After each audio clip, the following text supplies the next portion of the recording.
49 అంటే సంతానం, 49 అంటే సంతోషం. 39 ఆంధ్రప్రదేశ్ తెలంగాణ. అన్నపూర్ణమ్మ గారు అనగానే అసలు పక్కనే గ్యాప్ కూడా లేకుండా అమ్మ అంటారు. అది మాత్రం తెలుగు ఇండస్ట్రీకే.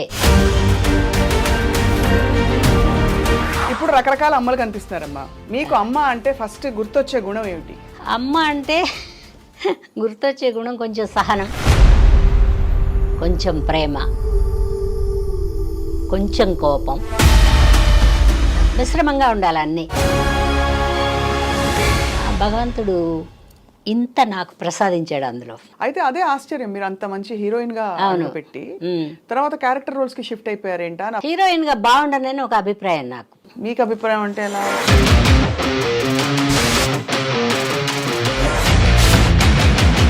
ఇప్పుడు వచ్చిన వాళ్ళు దేవతా విగ్రహాల్లాగా నైస్గా ఉంటున్నారు, కానీ మాకు అంత నైస్తనం లేదు అప్పట్లో.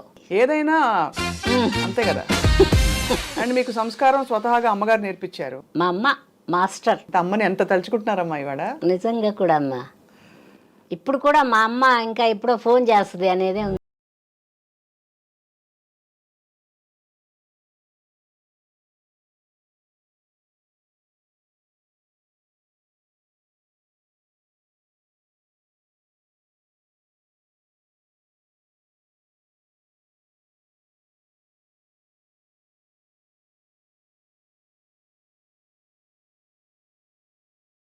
ప్రవర్తనని బట్టే వాళ్ళు కొంచెం చెలరేగుతారు. అంటే ఒక్కోసారి ఒకవేళ మంచివాడు కాకపోయినా కూడా మనం మన పద్ధతుల్లో ఉంటే వాడు ఏం వెంటపడ్డు. అంతే వచ్చి పడే నువ్వు ఆలోచించుకొని. కరెక్టే మీరు అనేది. మనం కూడా వీధిలోకి వచ్చాం కదా, కుక్కలు వెంట పడతాయి, కరుస్తాయేమో, ఇంజక్షన్లు వేయించుకోవాల్సి వస్తుందేమో అనే జ్ఞానం మనకుంటే ఈ కుక్కని వదిలేస్తాం. నాకు వెన్నిరాడ్ నిర్మల్ గారు తెలుసు కదా మీకు.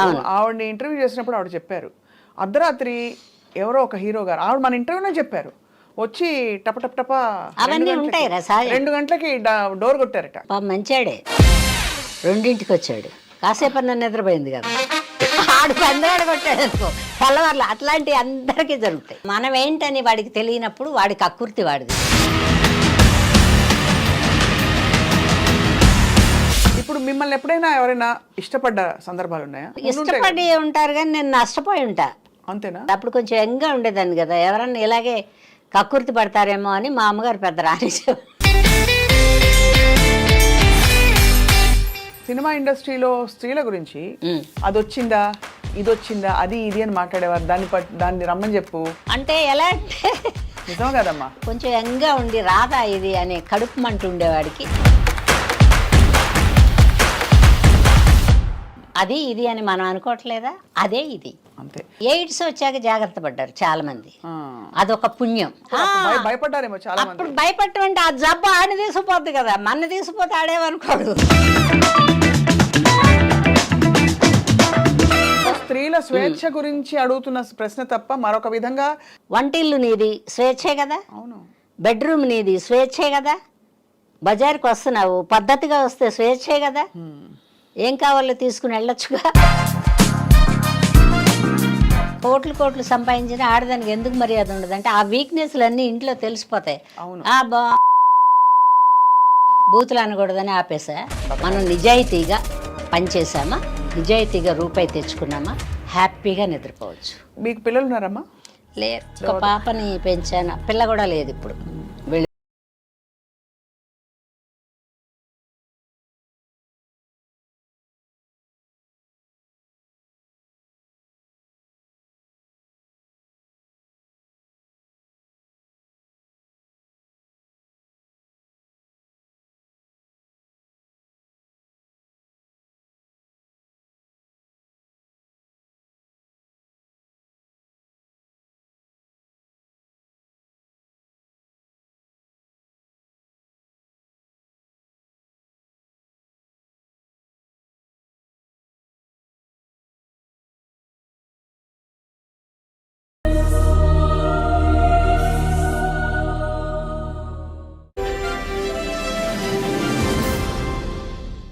అందరికీ నమస్కారం and welcome to silver screen legends I dream సగర్వంగా సమర్పిస్తున్న ఎక్స్క్లూజివ్ కార్యక్రమం. సృష్టిలో అమ్మ ఉంటే అన్నీ ఉన్నట్టే, అమ్మ లేకపోతే ఏమీ లేనట్టే అని ఆచార్య ఆత్రేయ గారు అన్నారు. ఇది నిజ జీవితంలో. కానీ నిజానికి తెరపై కూడా ఒక సినిమా పండాలంటే, కథ బాగుండాలంటే ఒక బలమైన అమ్మ పాత్ర కావాలి. అలాంటిది చక్కగా అన్నీ అమరిన ఒక అమ్మ దొరకడం అంటే ఇండస్ట్రీ అదృష్టమే. అందరికీ సుపరిచిత ఆ అమ్మగారు ఎవరంటే, అందరికీ బాగా ఇష్టమైన అన్నపూర్ణమ్మ గారు. అన్నపూర్ణ గారు సినిమాలో ఉన్నారంటే ఎక్కడ లేని ఒక భరోసా వచ్చేస్తుంది. కథలో ఉండే గ్యాప్స్ అన్నీ కూడా ఫిలప్ అయిపోతూ ఉంటాయి. అటువంటిది వారి సుదీర్ఘ ప్రయాణంలో 4 తరాల హీరోలు, ఆ తర్వాత 5 దశాబ్దాల ప్రయాణంలో ఎన్ని సినిమాలు చేశారో, ఎన్ని అనుభవాలు మూట కట్టుకున్నారు కదా. ఇవాళ వారితో మాట్లాడబోతున్నాం. చాలా యంగ్గా కనిపించే ఈ బ్యూటిఫుల్ అమ్మ జీవితం ఎలా ఉంది తెలుసుకుందాం. అమ్మ నమస్కారం. నమస్కారం. కానీ చాలా యంగ్ అన్నవి ఇది ఒకటే నచ్చలేదు నాకు. ఎందుకమ్మా మీరు యంగానే ఉన్నారు? లేదు, మొహం మీద ఒక్క ముడతుంటే ఒట్టు. ముడతలు రాలేదు, వస్తాయి నిదానంగా. రావు, మీకు కష్టం. ఎందుకంటే మీరు మనసంతా యంగ్గా ఉంటుంది కాబట్టి. అంతే అంటావా? అంతే అమ్మా. ఫోన్లే, మీ అందరి ఆశీర్వాదం. యాక్చువల్గా చెప్పాలంటే అందంగా కనపడ్డామంటే అవతల వాళ్ళు అభిమానిస్తున్నారని అర్థం.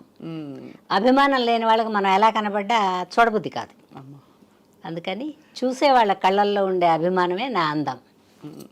నటన మీకు ఆల్మోస్ట్ భగవంతుడు కటాక్షించిన ఒక వరంలాగా. అంటే హిందీలో మనకి ఇప్పుడు నాన్న అంటే గుమ్మడి నాన్న అనేవారు. అవును. అమ్మ అంటే అన్నపూర్ణమ్మ. అలాగే హిందీలో నిరూపారాయ్ గారు మీ కంటే ముందు తరం. నేను చాలా సినిమాలు చూసా. అవును, ఆవిడే ఉండేవారు, అన్ని సినిమాలు ఉండేవారు. తర్వాత ఇప్పుడు రకరకాల అమ్మలు కనిపిస్తున్నారమ్మా. మీకు అమ్మ అంటే ఫస్ట్ గుర్తొచ్చే గుణం ఏమిటి? అమ్మ అంటే గుర్తొచ్చే గుణం కొంచెం సహనం, తర్వాత కొంచెం ప్రేమ, కొంచెం కోపం, మిశ్రమంగా ఉండాలి, అన్నీ ఉండాలి. అలా ఉండి మిగిలిన మనిషే అమ్మ. ఎందుకంటే కోపం వస్తే పిల్లల్ని కొడుతుంది, అవును, ప్రేమగా అభిమానిస్తుంది, ఆకలితో ఉన్నారేమో అని ఫస్ట్ ఆలోచిస్తుంది. ఇవన్నీ ఉండేది అమ్మ. భగవంతుడు ఇంత నాకు ప్రసాదించాడు అందులో. చాలా అదృష్టం అమ్మ. ఎందుకంటే అన్ని సినిమాల్లో మిమ్మల్ని చూసాం. ఉండి లేనట్టు ఎక్కడ ఎంత ఉండాలో ఉండి అందరినీ రంజింపచేసి ఇన్నేళ్ల మీ ప్రయాణంలో మీకేమనిపిస్తుంది? అంటే జీవితం మీరు అనుకున్నట్టు సాగిందా? బాగా సాగింది. అసలు నేను అనుకోలేదు ఇలా ఇంతకాలం, అసలు ఇప్పటిదాకా కూడా ఇలా ప్రేక్షకులతో మాట్లాడే ఒక అవకాశం వచ్చే అన్ని సంవత్సరాలు ఉంటాను అని నేను ఎప్పుడు అనుకోలే. తెలీదు, అనుకోవడం ఏముంది, అప్పట్లో ఇలా ఊహించుకోవడాలు కూడా తెలియదు. ఇంత మీడియా కూడా లేదు. అప్పుడు పత్రికలే ఎక్కువ ఉండేవి. మహా ఉంటే ఒక దూరదర్శన్ ఉండేది, అది కూడా మేము వచ్చిన కొంతకాలానికి ముందు దూరదర్శన్ కూడా లేదు. తర్వాత రేడియో ఉండేది. నేను రేడియో నాటకాలు కూడా వేసా. అందుకని విజయవాడ అందరూ మంచి జ్ఞానం తెలిసిన వాళ్ళతో పనిచేశాను నేను. మంచి వాళ్ళతో పనిచేశా. మనం ఏది మాట్లాడకూడదో నేర్చుకోవడానికి వీలైన వాళ్ళతో పనిచేశా. అందుకని బాగున్నానేమో అనుకుంటున్నాను నేను. అమ్మ, ఇప్పుడు థియేటర్ అంటే ఏదో చాలా గొప్ప ఒక కిరీటంలా చూస్తున్నారు. ఆ రోజుల్లో నాటకరంగం నుంచి రావడం అంటే చాలా పెద్ద విశేషం కదా. ఎలా ఆ గౌరవం ఇచ్చేవారా? ఎందుకంటే ఏదో నాటకరంగం నుంచి వచ్చారని సినిమా రంగానికి ఒక పెద్ద ఇది ఉండే. ఇప్పుడు అంటే థియేటర్ అంటే నానా పాటేకర్ వాళ్ళు పెద్ద పెద్ద యాక్టర్లు చూస్తే మనకు అనిపిస్తుంది కదా. అంటే మనకి ఎందుకు అలా వచ్చిందంటే వీధి భాగవతాలతో మొదలైంది కదా. అందుకని నాటకాలంటే ఇంకా వీధి భాగవతం లెక్కలోనే ఉన్నారు మన వాళ్ళు. ఇప్పుడు వచ్చిన వాళ్ళకి అది కూడా తెలియదు పాపం, అన్యాయంగా చెప్పుకోకూడదు. ఇప్పుడు జనరేషన్ డైరెక్టర్లు వాళ్ళు ఉన్నారంటే వాళ్ళకి ఆ వీధి భాగవతం కూడా తెలియదు. ఇప్పుడు ఆ పాత సినిమాలు ఏమన్నా చూస్తే వీధి భాగవతం ఒకటి ఉందని తెలుస్తుంది. నాటకాలు వేసేటప్పుడు నువ్వు చెప్పినట్టు బోళ్ళంత మర్యాద ఏం లేదు అప్పట్లో కదా. అది తెలుగు నాటక రంగంలోనే అలా ఉందా?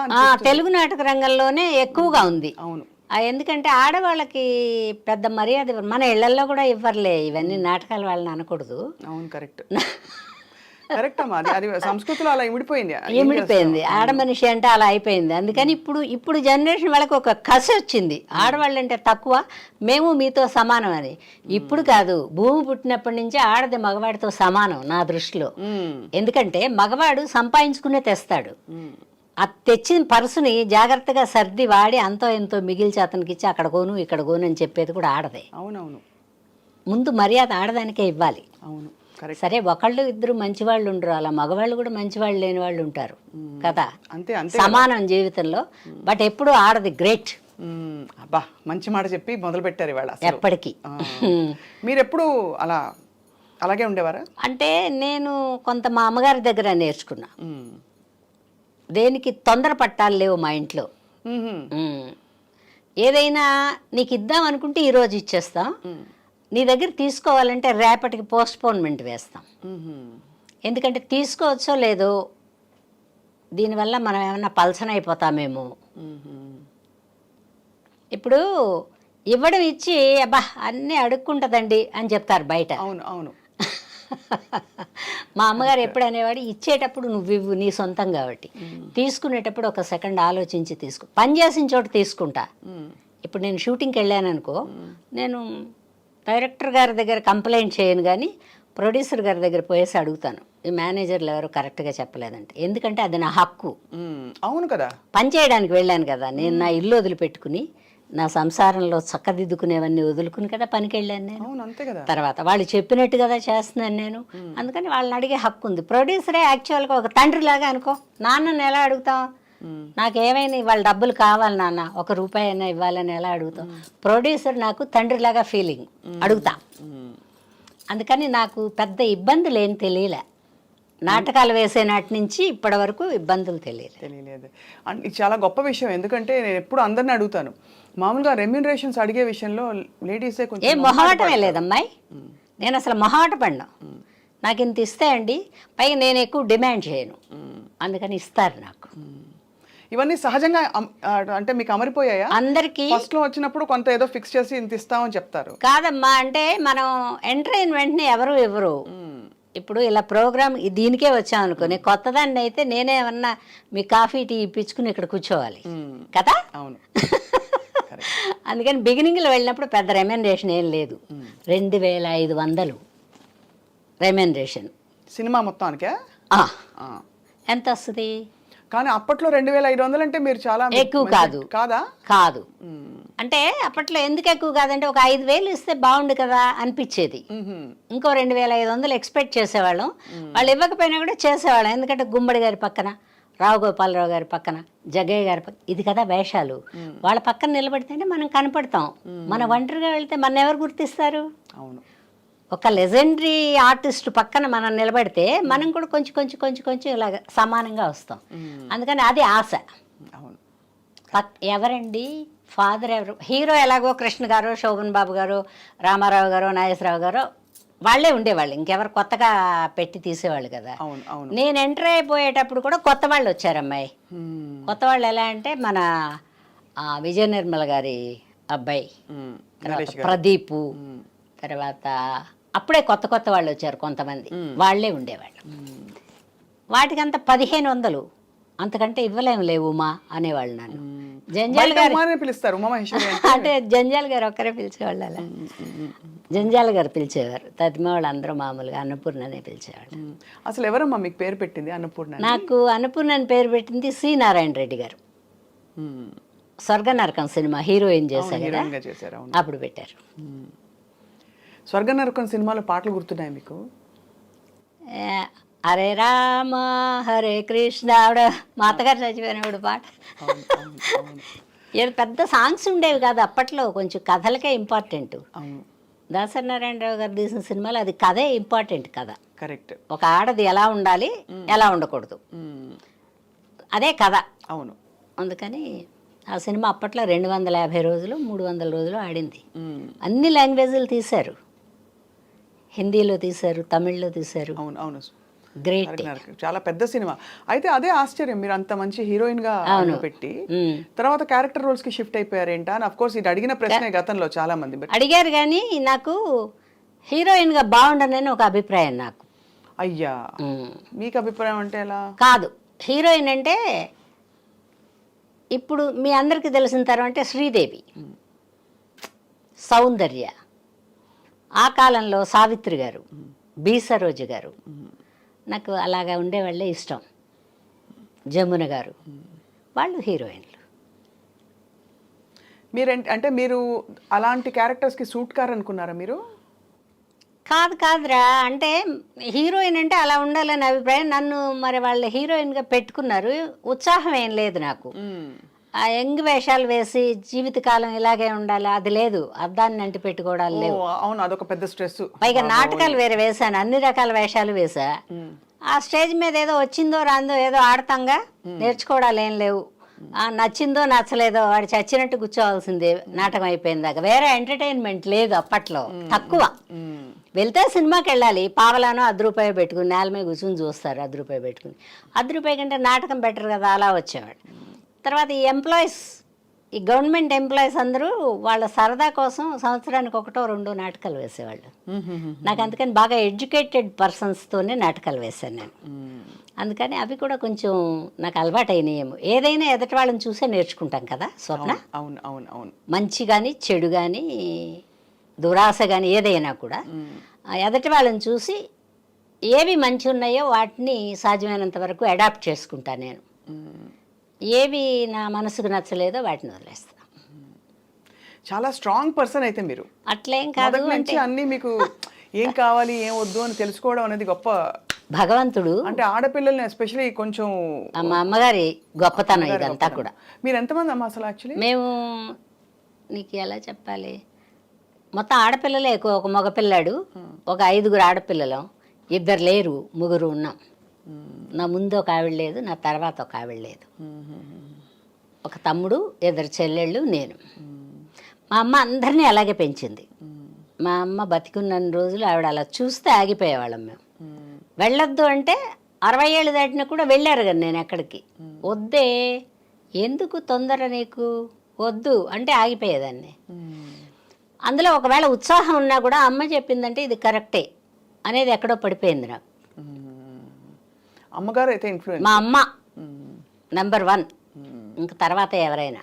ఈ అమ్మ మాకు నెంబర్ 1 అంటే ఇప్పుడు చాలా మంది వచ్చారులేరా. ఇప్పుడు వచ్చారు కానీ అది అంటే ఒక ముద్ర వేసుకుంటారు చూడండి చాలా మంది. ఆ ముద్ర ఎవరికి ఇంకా అంటే బాగున్నారు అందరూ, గొప్ప నటులు, చాలా బాగా చేస్తున్నారమ్మా. కానీ మీ తరం నటనలో ఉండే అంత కన్సిస్టెంట్ పర్ఫార్మెన్స్, ఎప్పుడు మనకు ఒక ఐడెంటిఫికేషన్ అనేది మాత్రం అన్నపూర్ణమ్మ గారు అనగానే అసలు పక్కనే గ్యాప్ కూడా లేకుండా అమ్మ అంటారు. అది మాత్రం తెలుగు ఇండస్ట్రీకే గొప్పతనం ఇచ్చేస్తున్నా నేను. ఎందుకంటే మన తెలుగు వాళ్ళు అప్పట్లో సాధ్యమైనంత వరకు మన వాళ్ళతోనే కాలక్షేపం చేసేవాళ్ళు. పుష్పలత గారు వేశారు మదరు కొంతకాలం. అప్పుడు నేను మదర్కి షిఫ్ట్ అవుతూ ఉన్నప్పుడు ఎన్టీ రామారావు గారు పెట్టుకోండి, ఆవిడ వేస్తానంటున్నారు కదా, ఎంతకాలం మనం తమిళ మదర్స్ని తెచ్చి వర్క్ చేసుకుంటాం, మన తెలుగు ఆవిడ కదా పెట్టండి అన్నారు. అప్పటి నుంచి రామారావు గారు ఫస్ట్ మీకు అమ్మ పాత్ర. అంటే అమ్మ పాత్రలు అంటే జంజాల్ గారి నాటకంలో సంధ్యారాగంలో శంఖారావంలో నేను మదరు. అది ఆ బొట్టు పెట్టుకున్న వేళ విశేషమేమో అదే ఉండిపోయింది నా బ్రెయిన్లో. మదర్గా బాగుంటాను నేను, ఇంకా దేనికి బాగుండను అని. అందుకని హీరోయిన్ వద్దనుకున్నాను రా. చాలా గ్లామర్ కాపాడుకోవాలి. హీరోయిన్ అంటే కష్టాలే, పొట్ట కట్టుకోవాలి, గ్లామర్ కాపాడుకోవాలి. మనం వేసుకుంటామన్న బట్టలు వాళ్ళు ఒప్పుకోరు, వాళ్ళు చెప్పినయే వేసుకోవాలి. ఇప్పుడు వచ్చిన వాళ్ళు దేవతా విగ్రహాల్లాగా నైస్గా ఉంటున్నారు, కానీ మాకు అంత నైస్తనం లేదు అప్పట్లో. కొంచెం ఇప్పుడంతా టెక్నాలజీలు వచ్చేసాయి. అవన్నీ టెక్నాలజీ కూడా కాదు, ఇప్పుడు వచ్చిన పిల్లలు కూడా అలాగే, మగపిల్లలు ఆడపిల్లలు కూడా శ్రమ పడుతున్నారు. ఆ నడుము, ఆ బాడీ సపరేషన్ అన్నీ బాగా తెలుస్తున్నాయి. మాకు ఆ రోజుల్లో అంత లేదు. ఒక రామారావు గారు ఒక్కరే పరిశ్రమ చేసేవారు అనుకుంటా, బస్సులు తీసి వ్యాయామం తతిమా. అందుకని పాత సిస్టమ్ ఇంకా నడుస్తోంది నా దగ్గర. చాలా వైజ్ డెసిషన్ తీసుకున్నారు మీరు, అంటే వివేకం. ఏమో తెలియదు, వివేకం కూడా కాదు, ఒక మనిషి జీవితంలో అదొక అదృష్టం. మంచి డెసిషన్ తీసుకోవడం కూడా అదృష్టమే. Correct correct. అందులో నాకు అది కొంచెం ఎక్కువ ఇచ్చాడు దేవుడు. కానీ అంటే ఒకటే అమ్మా, మీకంటే వయసు చాలా పెద్దవాళ్ళు కూడా మీకు కొడుకులుగా, మళ్ళీ మనవలుగా. మీరు మోహన్ బాబు గారు పక్కన హీరోయిన్ గా నటించారు, తర్వాత ఆయన కొడుకు అయ్యాడు, మరి ఆయనకు బామ్మ కూడా అయ్యారు మీరు. అవును. అప్పుడు ఎలా అనిపించింది? ఏమనిపించదు నాకు. మోహన్ బాబు గారు మన కొడుకు వేషం అంతే అంతే. అంటే ఇంకా డీప్గా వెళ్ళడం లేదు.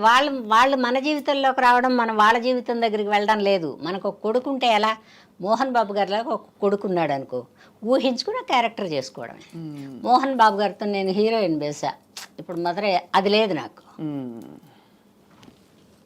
సహ నటీనటులు ఎలా ఉండేవారు మీతో? బాగుండేవర్రా, లేకపోతే భయపడేదాన్నేమో. అందరూ బాగా చూసారు, అందరూ గొప్పవాళ్లే కదా, అప్పటికే లెజెండ్స్ కదా. ఇప్పుడు గుమ్మడి గారు, సత్యనారాయణ గారు, రావు గోపాలరావు గారు, జగ్గయ్య గారు, వీళ్ళందరూ అప్పటికే గొప్పవాళ్ళు కదా. ప్రభాకర్ రెడ్డి గారు, అవును, వీళ్ళందరి పక్కన కదా వేశాను. వాళ్ళు అనేవాళ్ళు, అంటే పక్కకి ఏమన్నా లైట్ గీటు లేకుండా నిలబడితే కూడా అలా చూస్తూ ఉండేదాన్ని అందరిని నేను సెట్లో. చాలా కాలం నేను విద్యార్థిని, వాళ్ళు ఎవరన్నా చేస్తుంటే అలా చూస్తూ ఉండేది. మనం ఇలా చేస్తామో లేదో, అయ్యే బాబోయ్ వీళ్ళు ఇంత బాగా చేస్తున్నారు, వీళ్ళ పక్కన మనం కనపడతామో లేమో, అలా ఉండేది. నిత్యము విద్యను అభ్యసించడమే సెట్లో. ఏ ఆర్టిస్ట్ అన్నారని ఇప్పుడు కూడా భయపడతాను నేను. ఇప్పుడు కూడా మన టీవీలో వస్తున్న సినిమా కూడా ఈ పిల్ల బాగా చేసింది, నేనైతే ఇలా చేయలేకపోదునేమో అనుకుంటా నేను. అది భయం కాదు, అటు రంగంలోకి దిగితే చేస్తామేమో చేయలేమేమో అని ఒక డౌట్ వస్తుంది. అటు చూసినప్పుడు వాళ్ళంత బాగా చేస్తారు, మన హృదయంలోకి వచ్చారని అర్థం. అవును.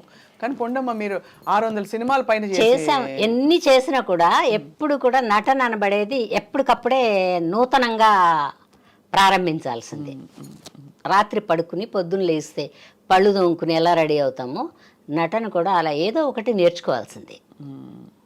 మాడ్యులేషన్స్ ఇప్పుడు చాలా న్యాచురల్గా ఉండమంటున్నారు, చాలా న్యాచురల్గా చేయమంటున్నారు. నేను అప్పట్లో పెద్ద నటీమణిలాగా ఉండేదాన్ని కదా, నార్మల్గానే ఉండేది. నాకు ఎక్కువ షోక్ చేసుకోవడం, మదర్ వేషం కదా, నాది చిన్న వయసు కదా, నేను ఎక్కువ షోక్ చేసుకుంటే యంగ్గా కనపడతానేమో, వీళ్ళ పక్కన మ్యాచింగ్గా కనపడనేమో అని ఒక ఫీలింగ్ ఉండేది.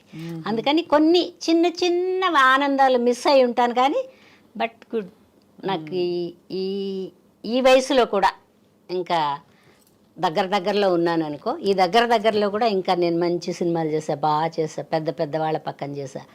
ఆ తృప్తిని మిగిల్చాడు దేవుడు. ఈ నటనకు రావడం, సినిమా ఇండస్ట్రీకి రావడం అనేది మీకు అది అవసరమా? అవసరమే. సినిమా కాదు, నాటకానికి వచ్చినప్పుడు అవసరం. సార్ నేనేమనుకున్నానంటే ఈ ఉద్యోగాలు చేసుకునే వాళ్ళందరూ ఒక 25-30 ఏళ్ళు 40 ఏళ్ళు, అప్పుడు ఎన్ని సంవత్సరాలు లిమిటేషన్ కూడా తెలియదు నాకు, తెలియని వయసులోనే వచ్చాను నేను. వీళ్ళందరూ చేసుకుంటున్నారు కదా, అలాగే మనం ఈ నాటకాలు కూడా ఒక 25-30 ఏళ్ళు 20 ఏళ్ళు అలా వేసుకుంటే మన జీవితం అయిపోతుంది. పెళ్లి చేసుకుంటాం, మొగుడు సంపాదించుకొస్తాడు, మనం ఏదో పప్పు చారు అన్నీ వండుకుని తినచ్చులే, అట్లే ఉండేది నాకు. రూపాయి మీద బోల్డ్ అంత ఆశ కూడా తెలియదు అప్పుడు, ఎందుకంటే నాటకాలకి ఎంత ఇచ్చేవాళ్ళు, పెద్ద డబ్బులు ఇచ్చేవాళ్ళు కాదు, పైగా రేట్లు కూడా ఇంత లేవు. అద్దెకుంటే కూడా ఒక 200-300 పెడితే మంచి ఇల్లే, 500 పెడితే చాలా సూపర్ బంగ్లా. ఇప్పుడు డబుల్ బెడ్రూమ్, త్రిబుల్ బెడ్రూమ్ లాగా ఉండే ఇళ్ళు, అప్పుడు 500 గొప్ప కదా. అలా నేను ఒక 4-5 నాటకాలు కూడా పడి చేసేదాన్ని కదా. నేను 15 రోజులు కష్టపడాలి, నేర్చుకోవాలిగా, డైలాగ్ గుర్తుండాలి. అవును కదా. తర్వాత పక్కవాడు ఏ డైలాగ్ వదిలిపెడతాడు, ఎక్కడ వదిలిపెడతాడో అది అందుకునే మనం చెప్పాలి. అందుకని మొత్తం బై హార్ట్. 5 ఆర్టిస్టులు ఉంటే 5 డైలాగులు మనకి ఎండింగ్లో గుర్తుంటాయి. అట్లా అంతవరకు మీకు అలా అది కష్టం కాదు, దాన్ని కష్టం అనకూడదు, మనం నేర్చుకునే టైము. నేను స్కూల్కి వెళ్ళి ఉంటే కష్టపడేదాన్నేమో. వెళ్ళలేదమ్మా స్కూల్? పెద్దగా వెళ్ళలేదురా, ఒక 7-8 తరగతులతో జై హిందూ. ఎందుకు ఇది బాగానే డిగ్రీ లాగా అన్ని అప్పచెప్పారు కదా నాకు. అంతే కదా, బాగానే ఉంది ఏదైనా అంతే కదా. అండ్ మీకు సంస్కారం స్వతహాగా అమ్మగారు నేర్పించారు. మా అమ్మ తొందరపడకూడదు, మీరు వారు రండి పొండి నువ్వు అనకూడదు, ఇవన్నీ నేర్పించేది మా అమ్మ. చాలా గొప్ప విషయం. మా అమ్మ మాస్టర్. ఎంత అమ్మని ఎంత తలుచుకుంటున్నారమ్మా ఇవాడ. నిజంగా కూడా అమ్మ, ఇప్పుడు కూడా మా అమ్మ ఇంకా ఎప్పుడో ఫోన్ చేస్తుంది అని కొన్ని చెప్పలేము, అమ్మకి చెప్తాం, ఇలా జరిగిపోయిందమ్మా అలా జరిగిపోయిందమ్మా అంటే ఆవిడ మన మనసుకు సరిపోయేలాగా సర్ది చెప్తుంది. మీరు అమ్మ మీ వెంటే ఉన్నప్పటికీ కొత్తల్లో అంత ఇండస్ట్రీ కొత్త కదా, మీ వెంట ఎవరు వచ్చేవారు? మా అమ్మే వచ్చేది. అమ్మ వచ్చేవారా? ఓకే. కొంతకాలం వచ్చిన తర్వాత మోకాళ్ళు నొప్పులు వస్తున్నాయి, కూర్చోలేకపోతున్నాను అన్నారు. అప్పుడు ఒక అమ్మాయిని తీసుకుని వెళ్ళేదాన్ని. అప్పుడు తోడు మనుషులను కూడా తీసుకురానిచ్చేవాళ్ళు కాదు. ఇప్పటిలాగా ఫెసిలిటీస్ లేవు, మీకు ఎన్నో ఫెసిలిటీస్ ఇచ్చాడు దేవుడు, అది కుళ్ళుమొత్తనమే నాకు. అంతేగా. అప్పట్లో ఒకళ్ళిద్దరు మేకప్ మ్యాన్, కంపెనీకి ఒక పెద్ద మేకప్ మ్యాన్ ఉంటే పెద్ద పెద్ద వాళ్ళకే చేసేవాడు. ఆ రెండో మేకప్ మ్యానే మా అందరికీ చేసేవాడు. ఆర్టిస్టులకి వాళ్ళే. వాళ్ళే. మన మొహం చేయడానికి లేదు, రంగు పూసుకోవడానికి లేదు, లిప్స్టిక్ వేసుకోవడానికి కూడా లేదు, వాడు వేసిందే వేయడం.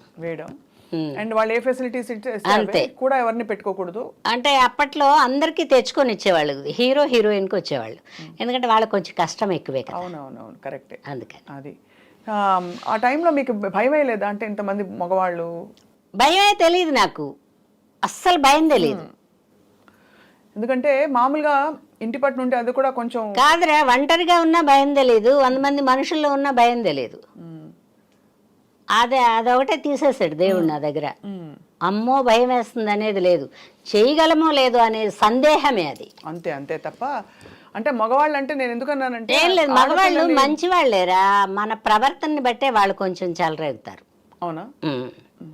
అంటే ఒక్కోసారి మన ప్రవర్తనలో లేదు పలకరించారు కాదు కాదు కాదు, ఒకవేళ మంచివాడు కాకపోయినా కూడా మనం మన పద్ధతుల్లో ఉంటే వాడు ఏం వెంటపడ్డు, అంతే టైం వేస్ట్ అనుకుంటాడు. ఓహో పడే బ్యాచ్ పడే టైం వేస్ట్ కదా, నువ్వు ఆలోచించిపోని. కరెక్టే మీరు అన్నది. కానీ అంటే ఇది వింటూ ఉంటాం, అంటే ఇండస్ట్రీలో ఆల్మోస్ట్ ఒక జన్మ హక్కులా ఫీల్ అయ్యేవారు ఆ టైంలో. అంటే వాళ్ళ ఎవరికి వాళ్ళు వాళ్ళ జన్మ హక్కులాగా ఫీల్ అవుతారు. ఫీల్ అవ్వని, మన అవసరం కూడా వాడి జన్మ హక్కుకు తోడ్పడుతుంది. నాకు అవసరం లేదనుకుంటే వాడి జన్మ హక్కుతో మనకేం పని? అయితే నష్టపోతారు, ఇది మాత్రం ఖచ్చితంగా చెప్తా. ఎవరో ఇలా కన్ను కొట్టారనుకో, మనం మళ్ళీ చూసి కన్ను కొట్టలేదంటే వాడికి కోపం ఉంటుంది. ఎవరన్నా నీలాంటి వాళ్ళు సినిమా తీసేటప్పుడు ఎందుకంటే ఆ అమ్మాయి ఎందుకు ఉపయోగం ఉండదు, వద్దండి అని చెప్తాడు. అది నష్టమే కదా. అవునవును. అయితే అయింది, నేను అలాంటి వాటికి భయపడలా. అలా కూడా అయిందా? కాదమ్మా, నాటకాల నుంచి కదా మనం వెళ్ళింది. నాటకాలలో సరే అంటే అవకాశం ఆస్కారం ఉండొచ్చు ఉండకపోవచ్చు. కాదు కాదు, దేనికదే. ఇప్పుడు సినిమా ఇండస్ట్రీ ఉంది, వాళ్ళకి అవసరం ఉంటుంది, మనకు కూడా అవసరం ఉంటుంది. వాళ్ళు పిలిస్తేనే మనం వెళ్తాం, మనం దూరతామంటే వాళ్ళు రానివ్వరు. నాటకానికి నేను నాటకం వేస్తానండి అని వెంట పడితే, ఫోన్లో వెంట పడుతుంది, కనుమూకు తీరు బాగానే ఉంది కదా, మాట చెప్పగలిగితే పెట్టుకుందాం అనుకుంటారు, కానీ వీళ్ళు సినిమా వాళ్ళు అనుకోరు.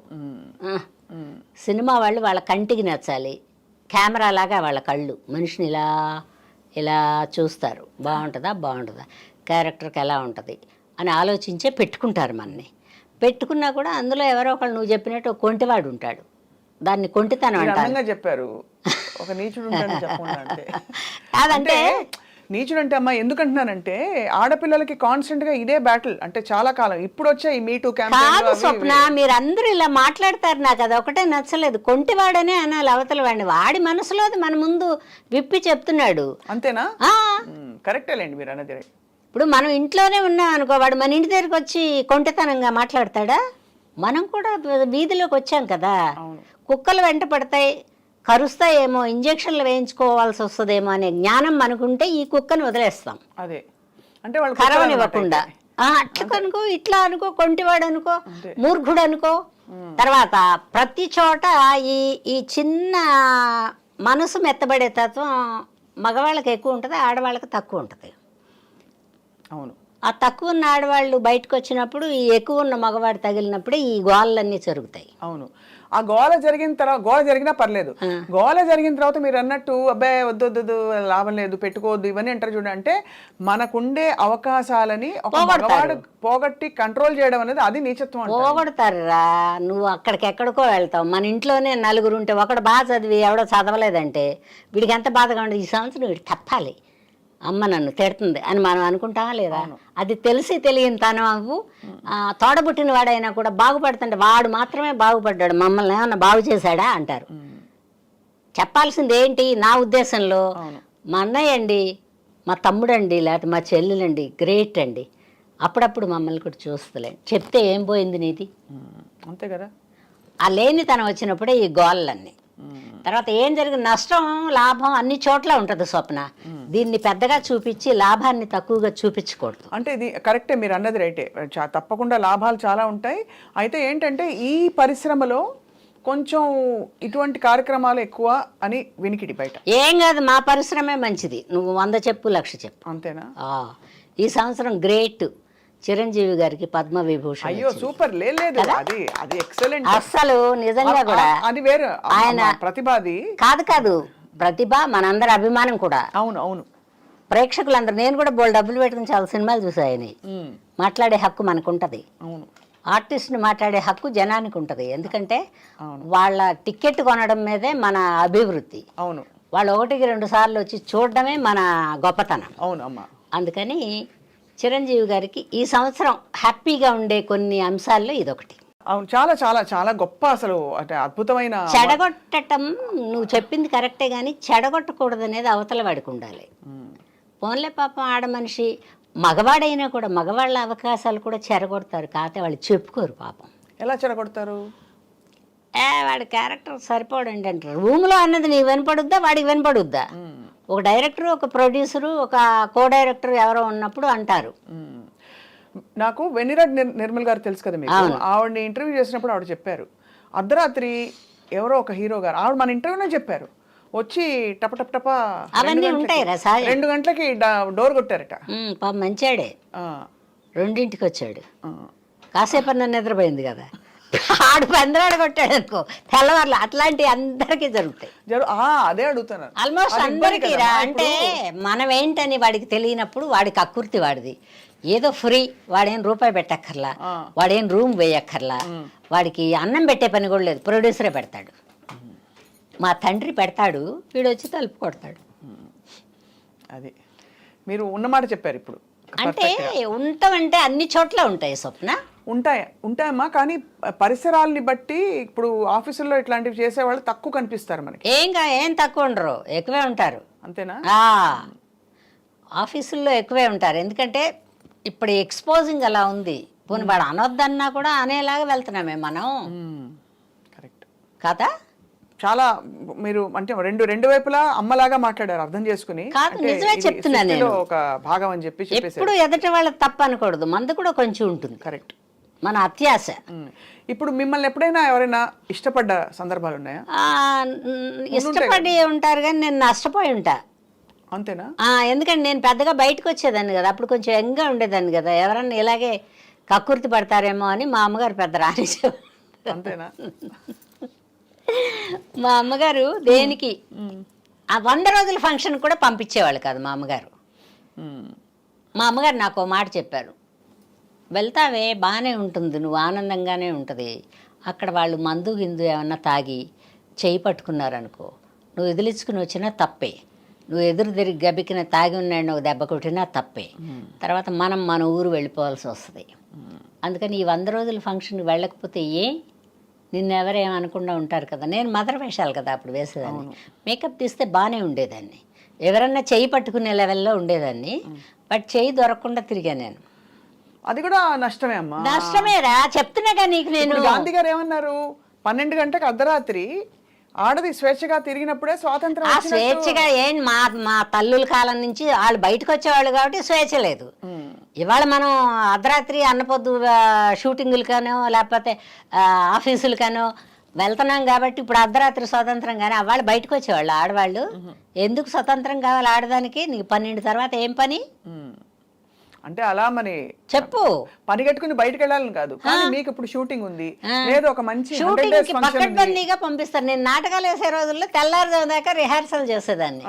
రిహార్సల్ చేస్తే ఒక రిక్షా మాట్లాడి ఆ ఉద్యోగస్తుడు ఎవడో ఒక సైకిల్ వేసుకుని, అప్పట్లో సైకిళ్ళే ఉండే, స్కూటర్లు కూడా లేవు, ఆ సైకిల్ వేసుకుని మా ఇంటి దాకా వెనక వచ్చి ఫాలో అయ్యి మా ఇంటి దగ్గర నేను రిక్షా దిగిపోయాక 10 రూపాయో 5 అణాలు అడిగాడు, 3 అణాలు అడిగాడు, అది చేతిలో పెట్టి అతని పాటికి అతను పోయేవాడు, మా పాటికి మేము పోయేవాడు.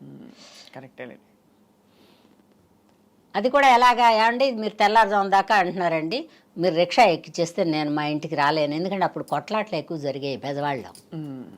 మేము ఉండే ఏరియాకి దగ్గరలో కొంచెం మర్డర్లు గిడ్డర్లు అవి జరిగేవి. అప్పట్లో రవిడీలు ఉండేవాళ్ళు. రవిడీలను బలవంతులు, ఇంకో కొత్త పేరు పెట్టుకుందాం వాళ్ళకి. అప్పట్లో బలవంతులు ఉండేవాళ్ళు, కత్తులు పెట్టి పొడుచుకునేవాళ్ళు, రోడ్ల మీద పడిపోయి ఉండేవాళ్ళు, సవాలు పడి ఉండే, ఇవన్నీ కూడా చూశాను నేను అని నేను అడిగేదాన్ని. అలా ఇప్పుడు సినిమా వాళ్ళు కూడా తెల్లారుజాము దాకా షూటింగ్ అంటే ఇప్పుడేం నొప్పి, మనకు ఒక మేకప్ మ్యాన్ ఉంటున్నాడు, ఒక కేర్ టేకర్ ఒకడు ఉంటున్నాడు, ఆ డ్రైవర్ ఉంటాడు, డ్రైవర్ బండి కోసమైనా జాగ్రత్తగా నడుపుతాడు కదా. అవును ఇవన్నీ బాగున్నాయి, మీరు అన్నది రైటే, వివేకం ఉంది, మనం ఎందుకు వెళ్ళి అనవసరంగా సిచ్యువేషన్ లో ఇరుక్కోవడం ఎందుకు అంటారు మీరు. కానీ జనరల్గా కూడా ఆ రోజుల్లో సినిమా ఇండస్ట్రీలో స్త్రీల గురించి అది వచ్చిందా ఇది వచ్చిందా అది ఇది అని మాట్లాడేవారు. దాన్ని రమ్మని చెప్పు ఇలా మాట్లాడేవారని వినికిడి. నిజమా? అంటే ఎలా అంటే నిజమా కదమ్మా? అది ఇది అని హీరోయిన్లు అనేవాళ్ళు కాదులే, కొంచెం బాగా పెద్ద వయసు వాళ్ళని కూడా అనేవాళ్ళు కాదు. కొంచెం యంగ్గా ఉండి రాదా ఇది అనే కడుపు మంట ఉండేవాడికి అని అంటారు. అది అనేది సహజంగా వచ్చేది. అది ఇది అని మనం అనుకోవట్లేదా? అదే ఇది అంటారు, అది ఇది అంటారు.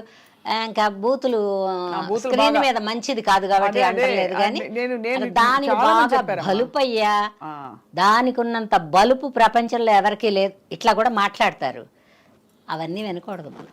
అంతే, మన పని మనం చేసుకుని. నేను 50% ఏం విన్ను, బాగా మనసులోకి దూచుకొస్తే ఆగి అడుగుతా, ఏమే నీ సొమ్ము ఏమన్నా పెట్టావా నాకు, మా ఇంట్లో నీదేమన్నా ఉందా, నాకు ఇష్టం ఉంటే కదా నీతో వస్తాను నేను, నాకు కూడా నచ్చాలి కదా, పరస్పరమే కదా, ఇష్టాల మీదే జీవితం. అంతే. నువ్వంటే ఇష్టం లేదు నాకు, ఎలాగా, అవసరం కూడా లేదు నాకు. కరెక్ట్. పని చేసుకునే డబ్బులు వచ్చేటప్పుడు ఇతను ఇచ్చేది మనకే అవసరం. ఏమిస్తాడు? ఒక కాక్ ఇస్తాడు, జాకెట్ ఇస్తాడు, లేవన్నా నువ్వేమైనా 100 అవకాశాలు చెప్తావా? చెప్పలేవు నువ్వు. ఇప్పుడు ఒక పొరపాటు చేస్తే ఒక 100 అవకాశాలు వస్తున్నాయి అనుకున్నప్పుడు చేసుకోవచ్చు, తప్పేం లేదు. ఎందుకంటే ప్రపంచంలో ఉండే వాళ్ళందరూ ఎవరూ సహకరించరు, ఎవరికి వాళ్ళే ఇబ్బంది పడాలి, ఎవరి జీవితం వాళ్ళదే, అట్లా ఉంటాయి. మా కాలంలో ఇంత చెడు కూడా అట్టాలు లేవు, బహుశా ఇప్పుడు కూడా లేవేమో అనుకుంటున్నాను నేను. పిల్లలకి అంత ఓపిక లేదు. ప్రొఫెషన్ కాదురా, ప్రొఫెషన్ ఉందా చచ్చిందా వేరే విషయం. డైటింగ్లు చేసి కంట్రోల్లో ఉండి జబ్బులు వస్తాయేమో భయపడి ఇప్పుడు కొంచెం ఎయిడ్స్ వచ్చాక జాగ్రత్త పడ్డారు చాలామంది, అదొక పుణ్యం. ఇప్పుడు కరోనా వచ్చాక జాగ్రత్త పడ్డారు కొంతమంది, దగ్గరగా వచ్చి ఎవరు మాట్లాడటలేదు. ఎందుకంటే ఆవిడకి కరోనా ఉందో మనం మాట్లాడకూడదు, మూతి కాదమ్మాయి. కొన్ని ప్రపంచంలో ఎందుకు వస్తాయని ఆలోచిస్తే అర్థం. ఎయిడ్స్ వచ్చినప్పుడు చాలా మంది జాగ్రత్తగా ఉన్నారు. అవునా? సినిమా వాళ్ళు భయపడ్డారేమో చాలా మంది. అప్పుడు భయపడటం అంటే ఆ జబ్బు ఆడిని తీసుకుపోద్ది కదా, మన తీసుకుపోతే ఆడేమనుకోడు, వెళ్ళినవండి కదా తీసుకుపోద్ది, అందుకని జాగ్రత్త పడ్డారు. అయితే నాకు అర్థమైంది ఏంటంటే ఇది జరుగుతుందన్నమాట, వాస్తవం. జరుగుతుంది కానీ మనం తప్పించుకు తిరుగువాడు ధన్యుడు సుమతి. అంతే అంతే. తర్వాత వచ్చి మనం కోటాను కోట్లు సంపాదించాలనే ఒక దుగ్ధ మన మనసులో ఉంటే చేస్తారు అవన్నీ. వాళ్ళని మనం తప్పు పట్టడానికి కూడా లేదు, మనదేమి ఇచ్చాం వాళ్ళకి, వాళ్ళ శరీరం పెట్టుకుని వాళ్ళు పోతారు. అవును, అంతే. అంటే ఇది తప్పు పట్టడానికి కాదమ్మా, ఒక స్త్రీకి అన్ని చోట్ల ఉంటాయిరా, అన్ని చోట్ల ఉంటాయి, తప్ప ఇంకోటి కాదు. కుటుంబంలో కూడా ఉంటాయి, కాదు అవి బయటికి రావు, ఇవి బయటకు వస్తాయి.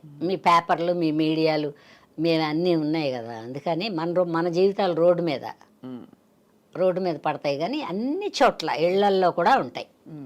మనం ఇప్పుడు పేపర్లలో, ఈ టీవీల్లో ఎన్ని చూడటం లేదు, చిన్న చిన్న పిల్లల్ని తాతలు కూడా వదలటల్లా. అవునవును, అది నిజమే. ఇప్పుడు అది తప్పు కానప్పుడు ఇది తప్పేలా అవుద్ది? అది కూడా తప్పే అమ్మా. అయ్యో, కాదురా, తప్పే.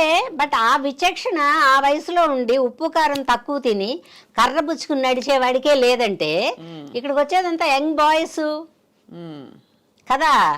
ఒక్కొక్కడు కుటుంబం ఉండదు ఇంకప్పటికి, పెళ్లి కాకుండా ఉంటాడు, వాడికి ఒక హోల్డ్ ఉంటుంది కంపెనీలో. మనం ఈ అమ్మాయి బాగానే ఉంది, కొంచెం కొద్ది రోజులు కాలక్షేపం అనుకుంటాడు వాడు. ఈ అమ్మాయి ఏమనుకుంటుంది, వీడు కొంచెం అందరితో హీరోలతో వీళ్ళతో కలిసిమెలిసి తిరుగుతున్నాడు, ఏమన్నా అవకాశాలు ఇప్పిస్తాడేమో అనుకుంటుంది ఆ అమ్మాయి. కొత్తగా వచ్చినప్పుడు ఆ అవకాశాలు వెతుక్కోవడమే కదమ్మా, అవునా? ఆ వెతుకులాట్లో ఇవన్నీ జరుగుతాయి. బట్ దీన్ని తప్పని నేను రైట్ అని కూడా. అది కరెక్ట్ అమ్మా, అది ఎవరి స్వేచ్ఛ వాళ్ళది. అది ఇది సగౌరవంగా కేవలం స్త్రీల స్వేచ్ఛ గురించి అడుగుతున్న ప్రశ్న తప్ప మరొక విధంగా ఎవరి మీద స్త్రీకి ఎప్పుడు స్వేచ్ఛ ఉందిరా, ఇంట్లో ఉంది, బయట ఉంది, ఎక్కడైనా ఉంది. లేదనే వాళ్ళని నేను ఒప్పుకోను. ఎందుకు లేదు నీకు స్వేచ్ఛ? వంటిల్లు నీది, స్వేచ్ఛే కదా. అవును. బెడ్రూమ్ నీది, స్వేచ్ఛే కదా. బజార్కి వస్తున్నావు, పద్ధతిగా వస్తే స్వేచ్ఛే కదా. ఏం కావాలో తీసుకుని వెళ్ళొచ్చుగా. ఇప్పుడు ఒక టాక్ వచ్చింది మధ్యలో, చెప్పు, మహిళా దర్శకులు, మహిళా నిర్మాతలు వస్తే తగ్గిపోతాయని. ఏం కాదు, ఇవి పక్కన పిల్లలు ఉండరా, ఉత్త మహిళలో ఉంటారా? కెమెరా వేయడానికి ఒక మగాడు ఉంటాడా, లైట్లు వేయడానికి మగాడు ఉంటాడా, ఒక రైటర్ మగాడు ఉంటాడా? మగవాళ్ళు లేకుండా పని అవ్వదు అమ్మాయి, ఆడది లేకుండా కూడా పని అవ్వదు. ఈ రెండు కూడా సమబుజ్జిలో అలా వెళ్తా, అలా గోప్యంగా ఉన్నంత వరకు పర్వాలేదురా, తప్పు చేయకుండా అందరూ ఒడ్డెక్కారని నేను చెప్పను.